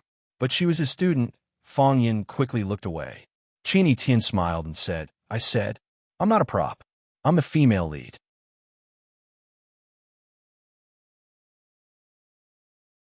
Chapter 59. In the milk tea shop, Fong Yin took off the high heels on Qin Etienne's feet. The small feet, as white as snow and as tender as a new lotus root, appeared in front of him. If it were not for the red and swollen side of the little toe and the worn skin on the heel, there would be almost no flaws. Fong Yin said guiltily, does it hurt? Yes. Why didn't you say it earlier? I said it, Qin Etienne said. When did I say it? Fong Yin asked. He asked Qin Etienne to rest several times, but Qin Etienne still insisted on walking 40 times. I said, I don't want to be a prop. I just want you to remember me. Qin Etienne pointed his feet and said, did that give me extra points? No. Fong Yin pretended to be angry and said. Qin Etienne smiled and said, you still got extra points. Otherwise, you would have left long ago. Fong Yin put the high heels on the leg of the chair and said, I told you to wear stockings at the time, but you didn't listen. Otherwise, how could your feet be rubbed like this? Qin Etienne curled his lips and said, were the earthy yellow stockings you asked for, or the lilac girl in the poem? I also said you could wear black. Then you're still an auntie, Qin Etienne said. When I wear a chong sam, I absolutely can't wear stockings. This is a woman's principle of dressing, and I can't violate it. Then you suffer, Fong Yin said. Sit down and wait for a while. I'll go buy you some medicine to rub on. Don't let the wound get inflamed. Qin Etienne smiled and said, go and come back quickly. You can't run away. Am I that kind of person? Fong Yin was angry. Fong Yin bought medicine and cotton cloth in the pharmacy. When he returned to the milk tea shop, he found that Qin Etienne was surrounded by a group of students in school uniforms. Senior Sister Etienne, is Rosefinch High School fun? I also want to take the Rosefinch exam in the future. Senior Sister Etienne, do you live here? Your house is here too? We're neighbors after all. Senior Sister Etienne, I'll treat you to some milk tea. Qin Etienne answered with a smile and quickly wrote something with his hands. When Fong Yin got closer, He realized that she was signing autographs for her fans. Wherever this girl went, she was the center of attention. She wasn't a star, but she could always enjoy the treatment of a big star. After Qin Etienne signed the last copy, he handed the pen and the autograph books to a young girl in front of him and said, "Okay, my friend is here." When the girls saw Fong Yin standing at the periphery, they immediately giggled and asked, "Senior Sister Etienne, is he your boyfriend?" "I'm Qin Etienne's teacher," Fong Yin quickly explained. He didn't want these students to misunderstand. Wow, the girls were full of envy. Senior Sister Etienne has hooked up with the teacher. That's amazing. What the hell is going on? Fong Yin was quite speechless. Qin Etienne waved his hand and said goodbye. Bye, Senior Etienne. The girls waved at Qin Etienne and left with their cups of milk tea in their hands. When they left, they would look at Fong Yin and Qin Etienne from time to time. "Are they from number 1 middle school?" Fong Yin asked. "Number 7 middle school," Qin Etienne said. "He's really famous," Fong Yin said. Huang Haoran previously said that Qin Etienne had been famous since junior high school, but was the idol of countless people. Now, it seemed that it was true. Fong Yin opened the cap of the potion and squatted down to carefully apply the potion on Qin Etienne's red and swollen feet. Qin Etienne shrunk her feet back. She had never been injured before. She was afraid of pain. Fong Yin looked up at Qin Etienne and said teasingly, "Qin Etienne also has something that she's afraid of. Doesn't Fong Yin have it too?" "I do. What are you afraid of?" "Yiro." Qin Etienne's eyes narrowed slightly and said, "It sounds like a girl's name." Fong Yin. "Do I need to treat her as my competitor?"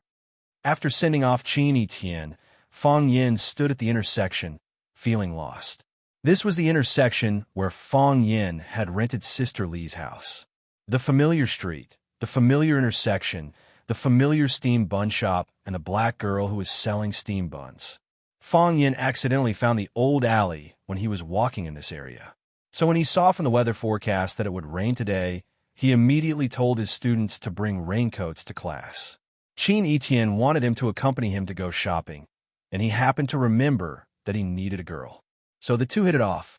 He accompanied Qin Etienne to go shopping, and Qin Etienne didn't raise any objection when she knew that he gave her the Chong Sam for another purpose. Fong Yin was not stupid, and Qin Etienne was even smarter.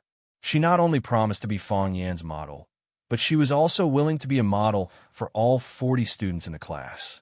Since she wanted Fong Yin to owe her a favor, she would make this favor bigger. This girl. Fong Yin smiled bitterly.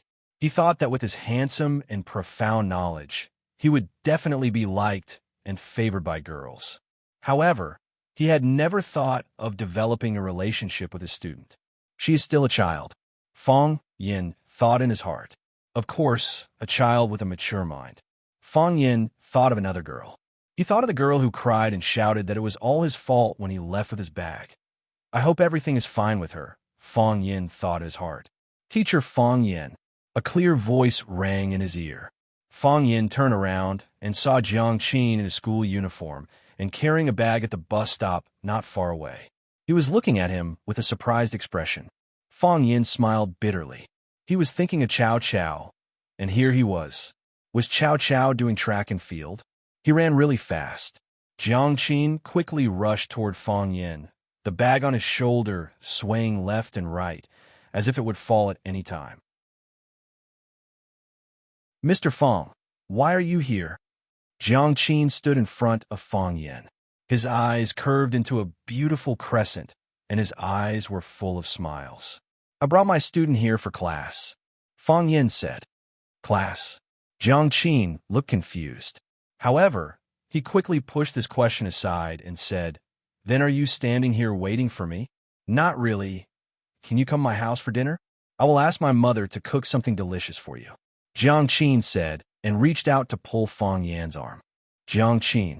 Fong Yin stood still. No matter how hard Jiang Qin tried, he couldn't move. Fong Yin looked at the girl's blushing face with heartache and said softly, "It's not convenient today."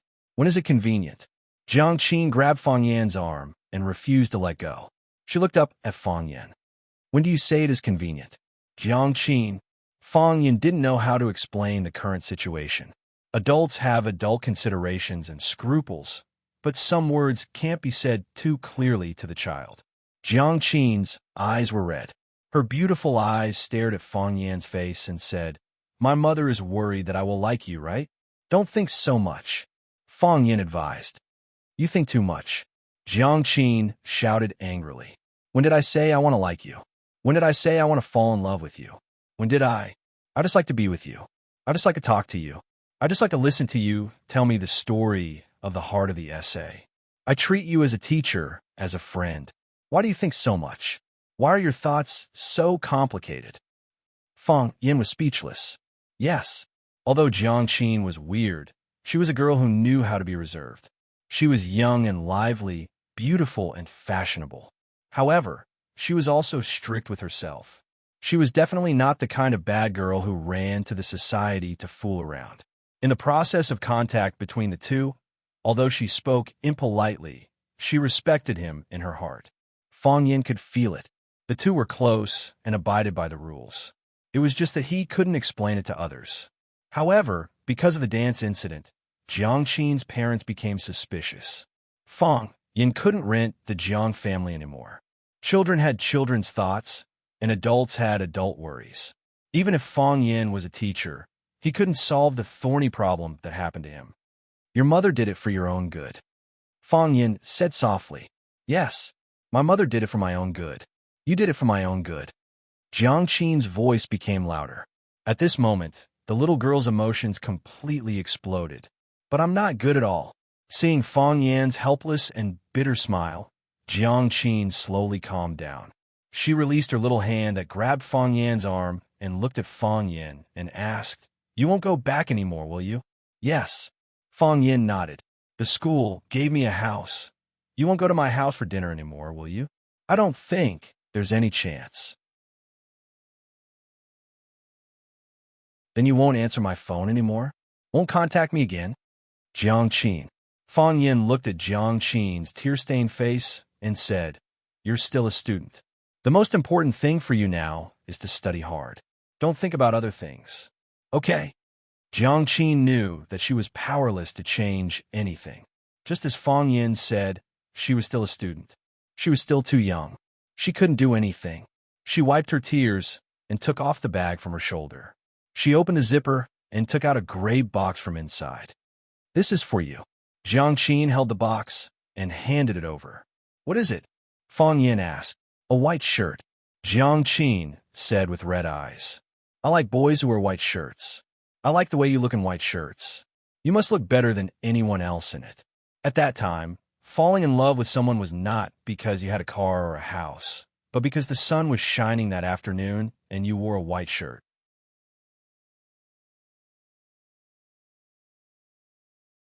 Chapter 60.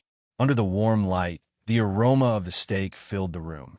Garnished with 2 pieces of broccoli and a small fruit salad, it looked especially appetizing. The red wine in the glass was made by a count from the Stour region. Count Red wine wasn't very famous in the outside world, and many people probably hadn't heard of it. Search engines couldn't find any information about it. That was because Count Red wine wasn't sold to the public. After the Jiang family bought the winery, which was located in the best wine production area in France, they drank some of the wine and gave the rest to their friends and business partners. The wine and dishes were delicious, and people were whispering to each other.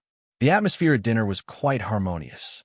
A noblewoman in a black dress cut the steak on the plate in front of her elegantly, but didn't put it in her mouth. She looked at Lu Chaoga and asked, "Chaoga, how are you doing at school?" "Very well." Lu Chaoga put down the fork in her hand and answered in a low voice. "I heard from Zhulu that some people were bullying you. Why are they so hateful? Should I ask Zhulu to talk to your school? Or should I ask your uncle Jiang to talk to the director of education?" The noblewoman seemed to care a lot about Lu Chaoga, as if she was going to take care of everything when it came to Lu Chaoga. "No need," said Lu Chaoga. She wiped the corner of her mouth with a white cloth and said frankly, "There were some small disputes, which are inevitable in any job. I can handle it."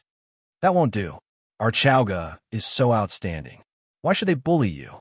said the noblewoman unhappily. "Mom, Jiang Zhulu put down the knife and said with a smile, "You said that Chaoga is so outstanding. Why are you still worried about her? Don't worry. No one can bully her. You're always on her side." The noblewoman glanced at Jiang Zhulu and said, "Luckily, Chaoga isn't your wife yet. If you get married, I won't have a say in this family." Lu Chaoga didn't say anything and lowered her head to cut the tomatoes on the plate. Seeing Lu Chaoga's reaction, Jiang Zhulu smiled gently and said, "Mom, don't you trust me and Chaoga? Are we the kind of people who don't know how to be filial to the elderly?" "No, of course not." The lady's beautiful face darkened. She looked at her son and Lu Chaoga with a smile and said, "Chaoga, Zhulu, when are you two going to get married? He's not young anymore. You should be married, right? In the past, when you said that you wanted to be busy with your career, I agreed. Now, Zhu Lu's career was going well, and Chaoga had become the vice principal of the school. That was a success, wasn't it? What other excuses do you have? I'm still waiting for my grandchildren." "Mom," Jiang Zhulu consoled, "we will consider all of these things." "What comprehensive consideration? By the time you've considered everything, I'm already on the verge of death. Why don't you just listen to me and get married on New Year's Day this year? We can find an auspicious day next year. I've already done some calculations. Zhu Lu's fate is ocean bottom gold, and Zhaoga's is water. You two are perfect for each other. Zhaoga can also bring good luck to her husband." Lu Chaoga put down her knife and fork and said, "I'm full. Enjoy your meal." After that, she got up and left the dining room, heading upstairs. Jiang Zhulu put down his cutlery as well, his eyelids drooping slightly. Qiang Long Tan stared at his wife sharply and said, "Don't you understand that you shouldn't talk when you're eating? Do you have to follow these stupid rules when you're eating? It'd be great if we could sit down together and chat happily. Let the kids decide for themselves." After saying that, Qiang Long Tan also left the dining table.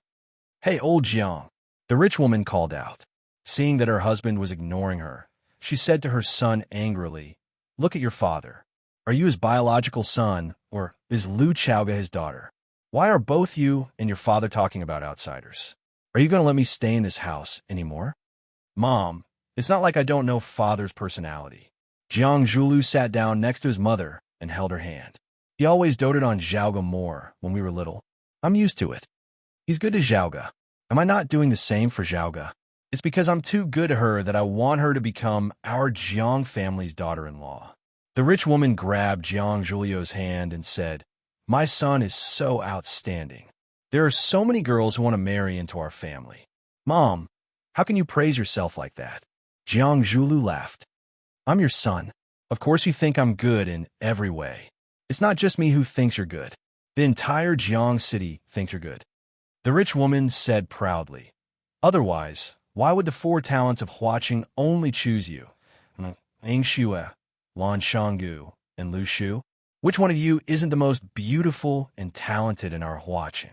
Why didn't they put Li Baldi, Zhang Fatso, and Wang Matzi up? That's because some bored people put the four of us together to create some ranking. You don't know how many people we've offended and been ridiculed because of this ranking. Plus, we're the four talents of Huaqing. Aren't there still the 7 lunatics of Huaxia? Those people are all crazy. The 4 talents are enough. Why are you thinking so much? Son, when are you going to marry Lu Chaoga? Look at Lu Chaoga's big butt.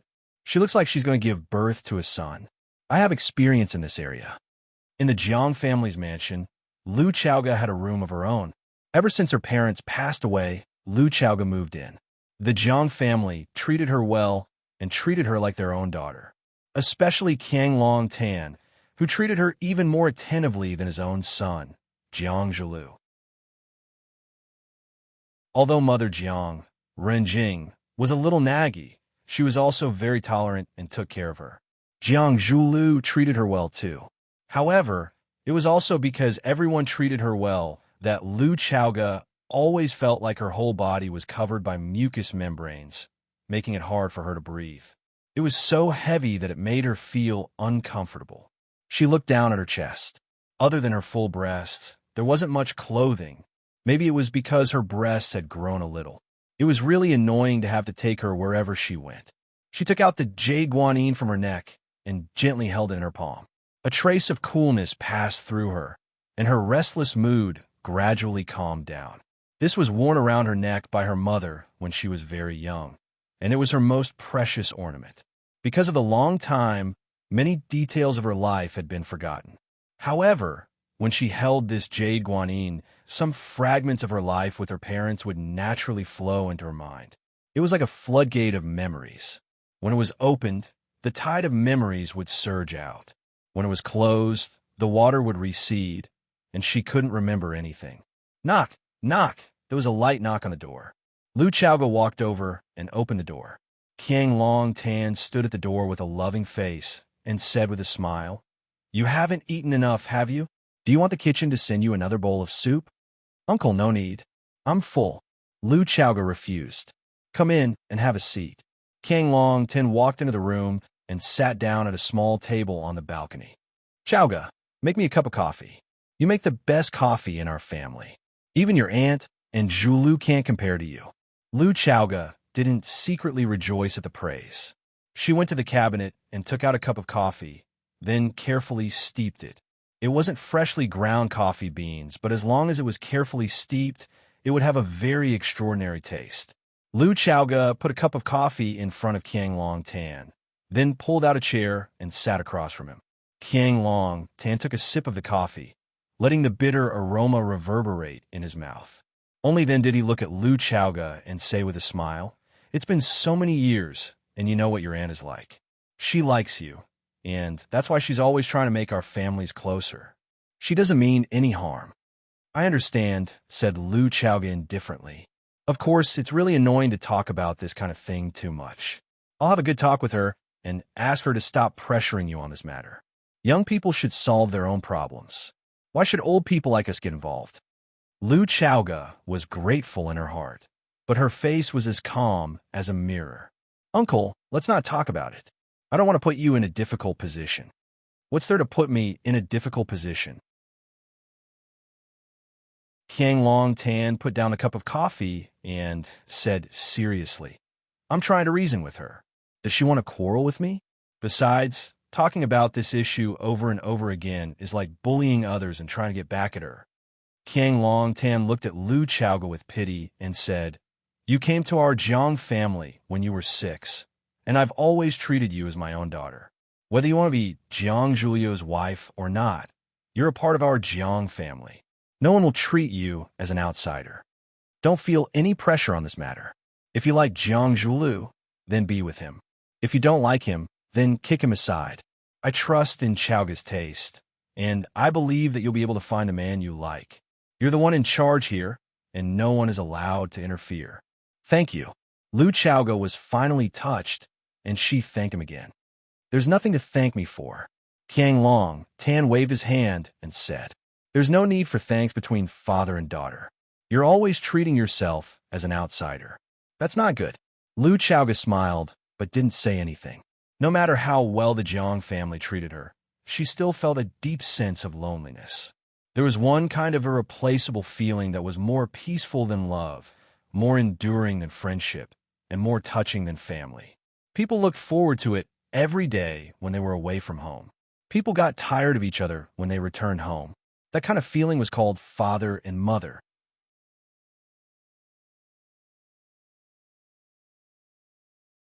Chapter 61. Jiang Zhulu went upstairs and saw that the door to Lu Chaoga's room was open. His father's voice came from inside. He didn't go in, but went to his study on the 3rd floor. He picked up the phone on the desk and saw that there were several missed calls. However, none of these people were worthy of him calling back. He rummaged through the phone book and dialed the person he wanted. Very soon, the call was connected. The person smiled and said, "Young Master Jiang, how come you have the time to call an uncouth man like me? The weather is good today. I'm going to ask Mr. Du out for a few rounds. I wonder if Mr. Du has time? That's too bad. Today, one of my brothers is getting married. I have to go and help him. The wedding date can't be changed. How about, young Master Jiang, let's postpone it for 2 more days? Then postpone it for 2 more days." The smile on Jiang Zhulio's face gradually faded. "Mr. Du, Why did you stop on the small matter I asked you to do? Small matter? What small matter? Du Qing asked. Fang Yin, a high school Chinese teacher. Jiang Zhulu cursed in his heart. This old fox. Wait until you beg me one day. See how I'll torture you. I owe my young master Jiang. It would have been better if you didn't mention it. Now that you mention it, I have to complain to you. Didn't you ask me to do that matter? I didn't think much and handed it over to my reliable brother. But guess what? Jiang Zhulu didn't answer. He hated this way of talking that deliberately left people hanging. If Du Qing was his subordinate, he would have smashed him with a club. They've come to find us. Du Qing understood Jiang Zhulio's personality. He didn't starve him for too long and said the answer himself. Not only did he come, he also brought a big shot that I can't afford to offend. Jiang Zhulu smiled and said, Mr. Du, you're too humble. In Huaqing, is there anyone that you can't afford to offend? Io, my young master Jiang, you're putting me on a stove. I come from a small family. There are many people in Huaqing that I can't afford to offend. I can't afford to offend you, young master Jiang. That brat brought Lu Gong to my door. Old Lu scolded me harshly, and I apologized to him. I even used my old tree big red gown to compensate him. Tell me, what the hell is going on? Lu Gong. Jiang Zhulu was thinking about the background behind this name. The Prime Minister of the academic world. The former Prime Minister personally evaluated it, Du Qing reminded. Hearing Du Qing's words, Jiang Zhulu had an impression. That old man was indeed an anomaly. He didn't have any power or influence, and the highest position he had was the principal of a school. However, he had devoted himself to the education of Guangnan for decades and had students all over the world. If one thought about it carefully, Jiang Zhulu was also his student. Of course, some students were willing to acknowledge him as their teacher, but there were also students who were unwilling to acknowledge him as their teacher. Jiang Zhulu was clearly the type of person who was unwilling to admit defeat. What's the relationship between Lu Gong and that kid? Lu Gong is that kid's grandfather. In that case, Boss Du has no way of chasing him out of Huaqing. Eldest young master Jiang. Old Lu has come knocking on my door. No matter what, I have to give him some face. For someone like old Lu, if he's determined on something, no one can compete with him. Eldest young master Jiang. Isn't he just a high school teacher? What kind of waves can he create? Let's just let this matter go. You say human psychology is really strange. Jiang Zhulu chuckled and said, if it's in the past, I really didn't think much of that kid. I just said it casually, thinking that what the eye doesn't see, the heart doesn't grieve. Since this kid is so good at jumping around, I really want to arm wrestle with him. This time, he has no choice but to leave. Ha ha! Eldest young master Jiang is really bold. No wonder people say that the new generation excels the old. Old Du, can't accept that I'm getting old. Boss Du, if there's a chance, let's play golf together, Jiang Zhulu said. Definitely, definitely. After hanging up the phone, Jiang Zhulu stood at the window and fell into deep thought. Fang Yin, he muttered these two words. Teacher Fang Yin was very troubled right now. Ever since his Sparrow Bridge version of Farewell to Cambridge Again and learning Rainy Alley in a Rainy Alley became popular, it caused the whole school to discuss it. The students liked this novel and interesting teaching method, and the parents thought it was the model of quality education in the new era. After learning these two poems, the 9th class students' interest in poetry was unprecedentedly high. The latest issue of Rosefinch School magazine published 3 poems, 2 of which were written by the 9th class students. One was the work of Qin Yitian, and the other was the work of Huang Haoren. The prose and short story section also had several works by the 9th class students. Many parents came to the door, hoping to transfer their children from other classes to the 9th class. In the past, everyone tried their best to send their children to the 1st, 2nd, and 3rd class, the 3 elite classes. Now, because of the existence of a language teacher, Fang Yin, there are even some students from the 1st, 2nd, and 3rd classes who wanted to transfer to the 9th class. Fang Yin wasn't the teacher in charge of the 9th class, so he didn't have a right to decide whether a student should stay or not. However, some parents were anxious thinking that Fong Yin was also a teacher in the school and could definitely help solve this problem. Fong Yin usually rejected such requests. His own job wasn't stable. How could he have the ability to transfer other children's classes? Because of the class-hopping craze brought about by Fong Yin, he became the public enemy of all the teachers in the school. Isn't that kid good at making trouble? I want to see how his students can score during the mock test. Students should be down to earth. What's the point of doing all those fancy things? Harming others and oneself, swimming in the Sparrow River, strolling in the rainy alley. Who's to blame if there's a problem? The teachers were unconvinced. Why was it that after working for so many years and being so experienced in the industry, a young man like him could seduce our students with just a few tricks? The teacher in charge of the first, second, and third class, these three top classes, were even more prejudiced against Fong Yin, feeling that he had stolen their limelight. One had to know that the so-called top class was to provide the best students with the best teachers. These three classes recruited students based on their grades, and no one was allowed to break the rules. This rule was set by the old principal, Lu Gong, when he was the principal. If he didn't do this, then the principal's son, the vice principal's son, the mayor's daughter, the vice mayor's niece, and all the other high-ranking officials would all send in a relative or friend's child. How could the top class still be a role model?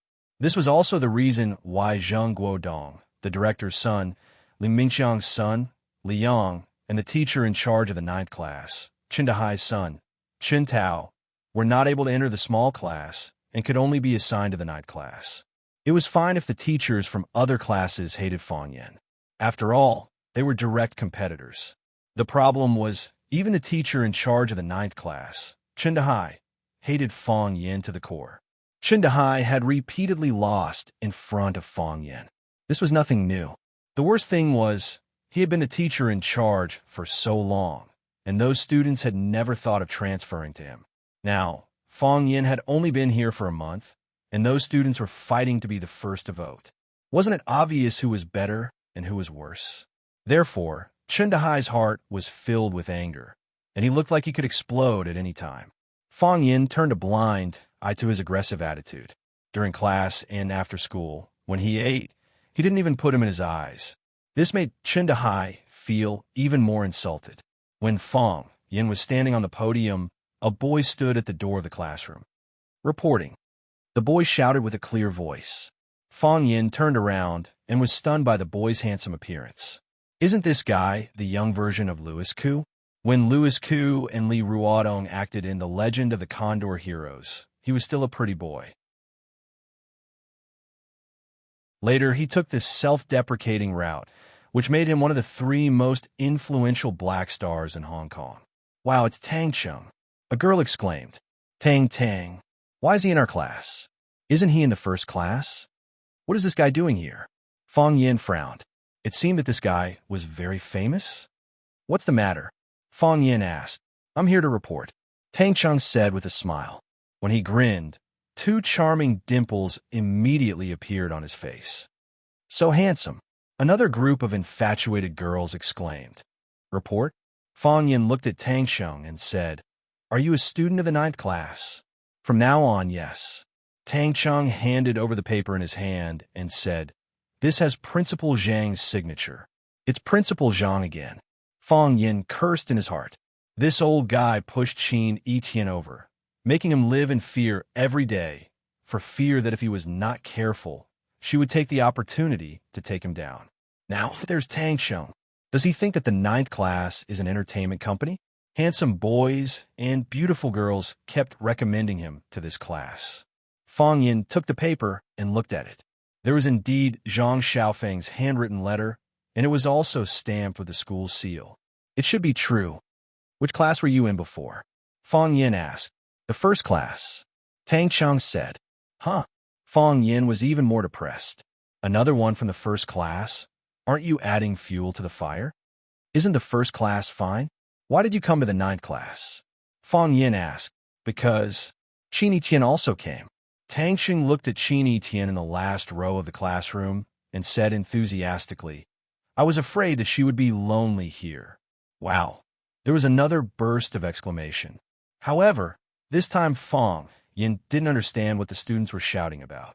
They came to find Qin Etienne. What does it have to do with you? Besides, he said that he was worried that Qin Etienne would be lonely in the ninth class.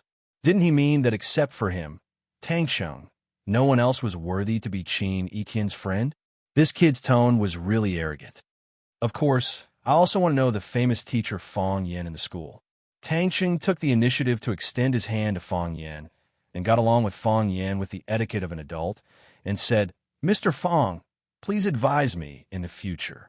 Fong Yin hesitated a little, but still reached out and shook hands with him. Soon, he felt a strong force coming towards him. You know martial arts? Fong Yin looked at Tang Sheng with some surprise.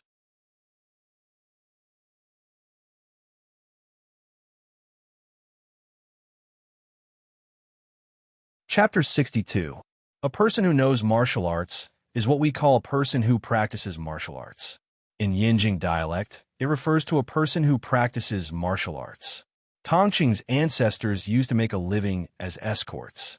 They would escort the important goods of their clients to travel far and wide, climb black mountains, and cross dangerous rivers. It was common for them to encounter 3 to 5 robbers or some petty thieves. This required the escort to be highly skilled. It would not be a problem for them to fight 3 to 5 people at once. Now, the Tang family started off as a logistics company. They had hundreds of cargo ships that passed through Huaqing's major ports to various parts of the world. They were a famous shipping tycoon in Huaqing. Although the Tang family's method of escorting had changed, the Tang family's pursuit of martial arts and strength had never stopped. Influenced by his ancestors, Tang Xing also developed a strong interest in this area. Moreover, Tang Xing was quite talented in this area. He could be considered one of the best among the younger generation of the Tang family. In a one-on-one fight, no one his age could beat him. Even in his father's generation, there were very few people who could beat him. Tang Xing was handsome and had an outstanding temperament. Coupled with the nurturing and influence of his good family background, he was knowledgeable and versatile. He was the vice president of the school's martial arts club and a key member of the school's basketball team. At this age, Tang Xing was the school's most dazzling star. He was also the Prince Charming in the hearts of countless girls who had just experienced their first awakening of love. If Qin Etienne was the well-deserved queen of the school belle of Rosefinch Secondary, then Tang Xing was the undisputed school hunk of Rosefinch Secondary, tall, rich, and handsome. The two of them entered the first class of Rosefinch Secondary with the best results. They came from good families and looked good together. Everyone thought they were a match made in heaven. Even Tang Chong himself thought so. He felt that Qin Etienne was the one for him. Under Tongqing's deliberate efforts, his relationship with Qin Etienne was indeed closer than others. Even Qin Etienne, who never ate with anyone, accepted his invitation and attended his birthday party. While he was indulging in the present and looking forward to their beautiful future, Qin Etienne suddenly skipped work. This matter was tantamount to a blow to his head. Why did Qin Etienne skip work? For no reason. If Qin Etienne wanted to skip work, why didn't he discuss it with him? It would have been fine if he had informed them in advance. Tang Xing was also a rather arrogant boy. He didn't immediately confront Qin Etienne in a fit of rage. Instead, through his friends' open and secret investigations, he received a piece of news that made him want to vomit blood. Qin Etienne had jumped to Class 9 because he liked Class 9's language teacher, Fong Yin. It was said that on the first day, she launched a love attack on Fong Yin in front of everyone. Tang Chong had seen Fong Yin before, but he had never thought of greeting him. In his opinion, a person like Fong Yin was just a clown trying to please the crowd. In a school with a strict hierarchy, what could a young man without a strong background and without studying abroad do? Either he would lower his body and sink into the abyss and wait until the opportunity was ripe, or he had enough experience to get a promotion. Or he would walk to the other extreme like Fong Yin. Tang Xing didn't appreciate the latter. With his father's help, Tang Xing was able to transfer to Class 9 as he wished.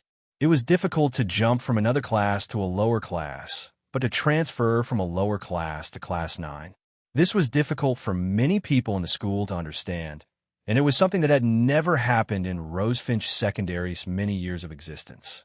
Especially the teacher of Class 1, Lin Lin, the old woman who was in the midst of menopause, wanted to throw Fong Yin to the ground and tear off a few pieces of flesh from his body.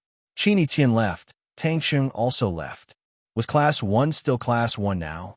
If other people followed suit, where would she hide her face as the teacher? Tang Xing knew that Qini Tian was a proud girl, and he knew what kind of boy she liked. He followed her here, stood next to Fong Yin, and was better than him in every aspect. At least in appearance, he had a great advantage. If he made Fong Yin lose face a few more times, would she still like a man like this? Definitely not. Therefore, Tang Xing wanted to use his advantage to give Fong Yin a taste of his own medicine. He wanted him to be in so much pain that he couldn't stand up straight, and he wanted him to roll on the ground. Something's not right, Tang Xing thought in his mind. When a person is attacked by an external force, the body will naturally adopt a defensive posture. In other words, when Tang Xing forcefully held Fong Yin's hand, Fong Yin should also use a corresponding amount of force to prevent himself from getting hurt. However, Fong Yin didn't do that. If Tang Xing's hand was iron, then Fong Yin's hand that was held in his hand was a ball of cotton. No matter how much strength he used, Fong Yin's hand was limp, and he could not resist at all. Cotton can't break iron, but can iron flatten cotton? Even if it was flattened, the cotton would bounce back again and return to its original state. Fong Yin looked calm and said with a smile, "Welcome Tang Chong to Class 9. Class 9 is a warm family, except for Zheng Guodong, Li Yang, and Chun Tao. These three flies, puff." The three people who were watching the fun in the back row were all shot. Fong Yin called them flies in front of the whole class. Their faces were flushed red, and they felt so ashamed that they wanted to crawl into a hole to hide themselves. They knew that if Fong Yan's words were spread, they were afraid that from today onwards, the School Hedonist Trio would change their name to the School Flies Trio. The School Flies Trio, was there a worse nickname than this? Think about those disgusting little things flying around in front of you. I'm afraid you wouldn't even be able to eat. Chen Tao was about to stand up and curse, but he was pulled back by Zheng Guodong. After all, Zheng Guodong was born in a merchant family, and his scheming was deeper than Chun Tao and Li Yang. He knew that a little impatience would spoil great plans. The other students are very good.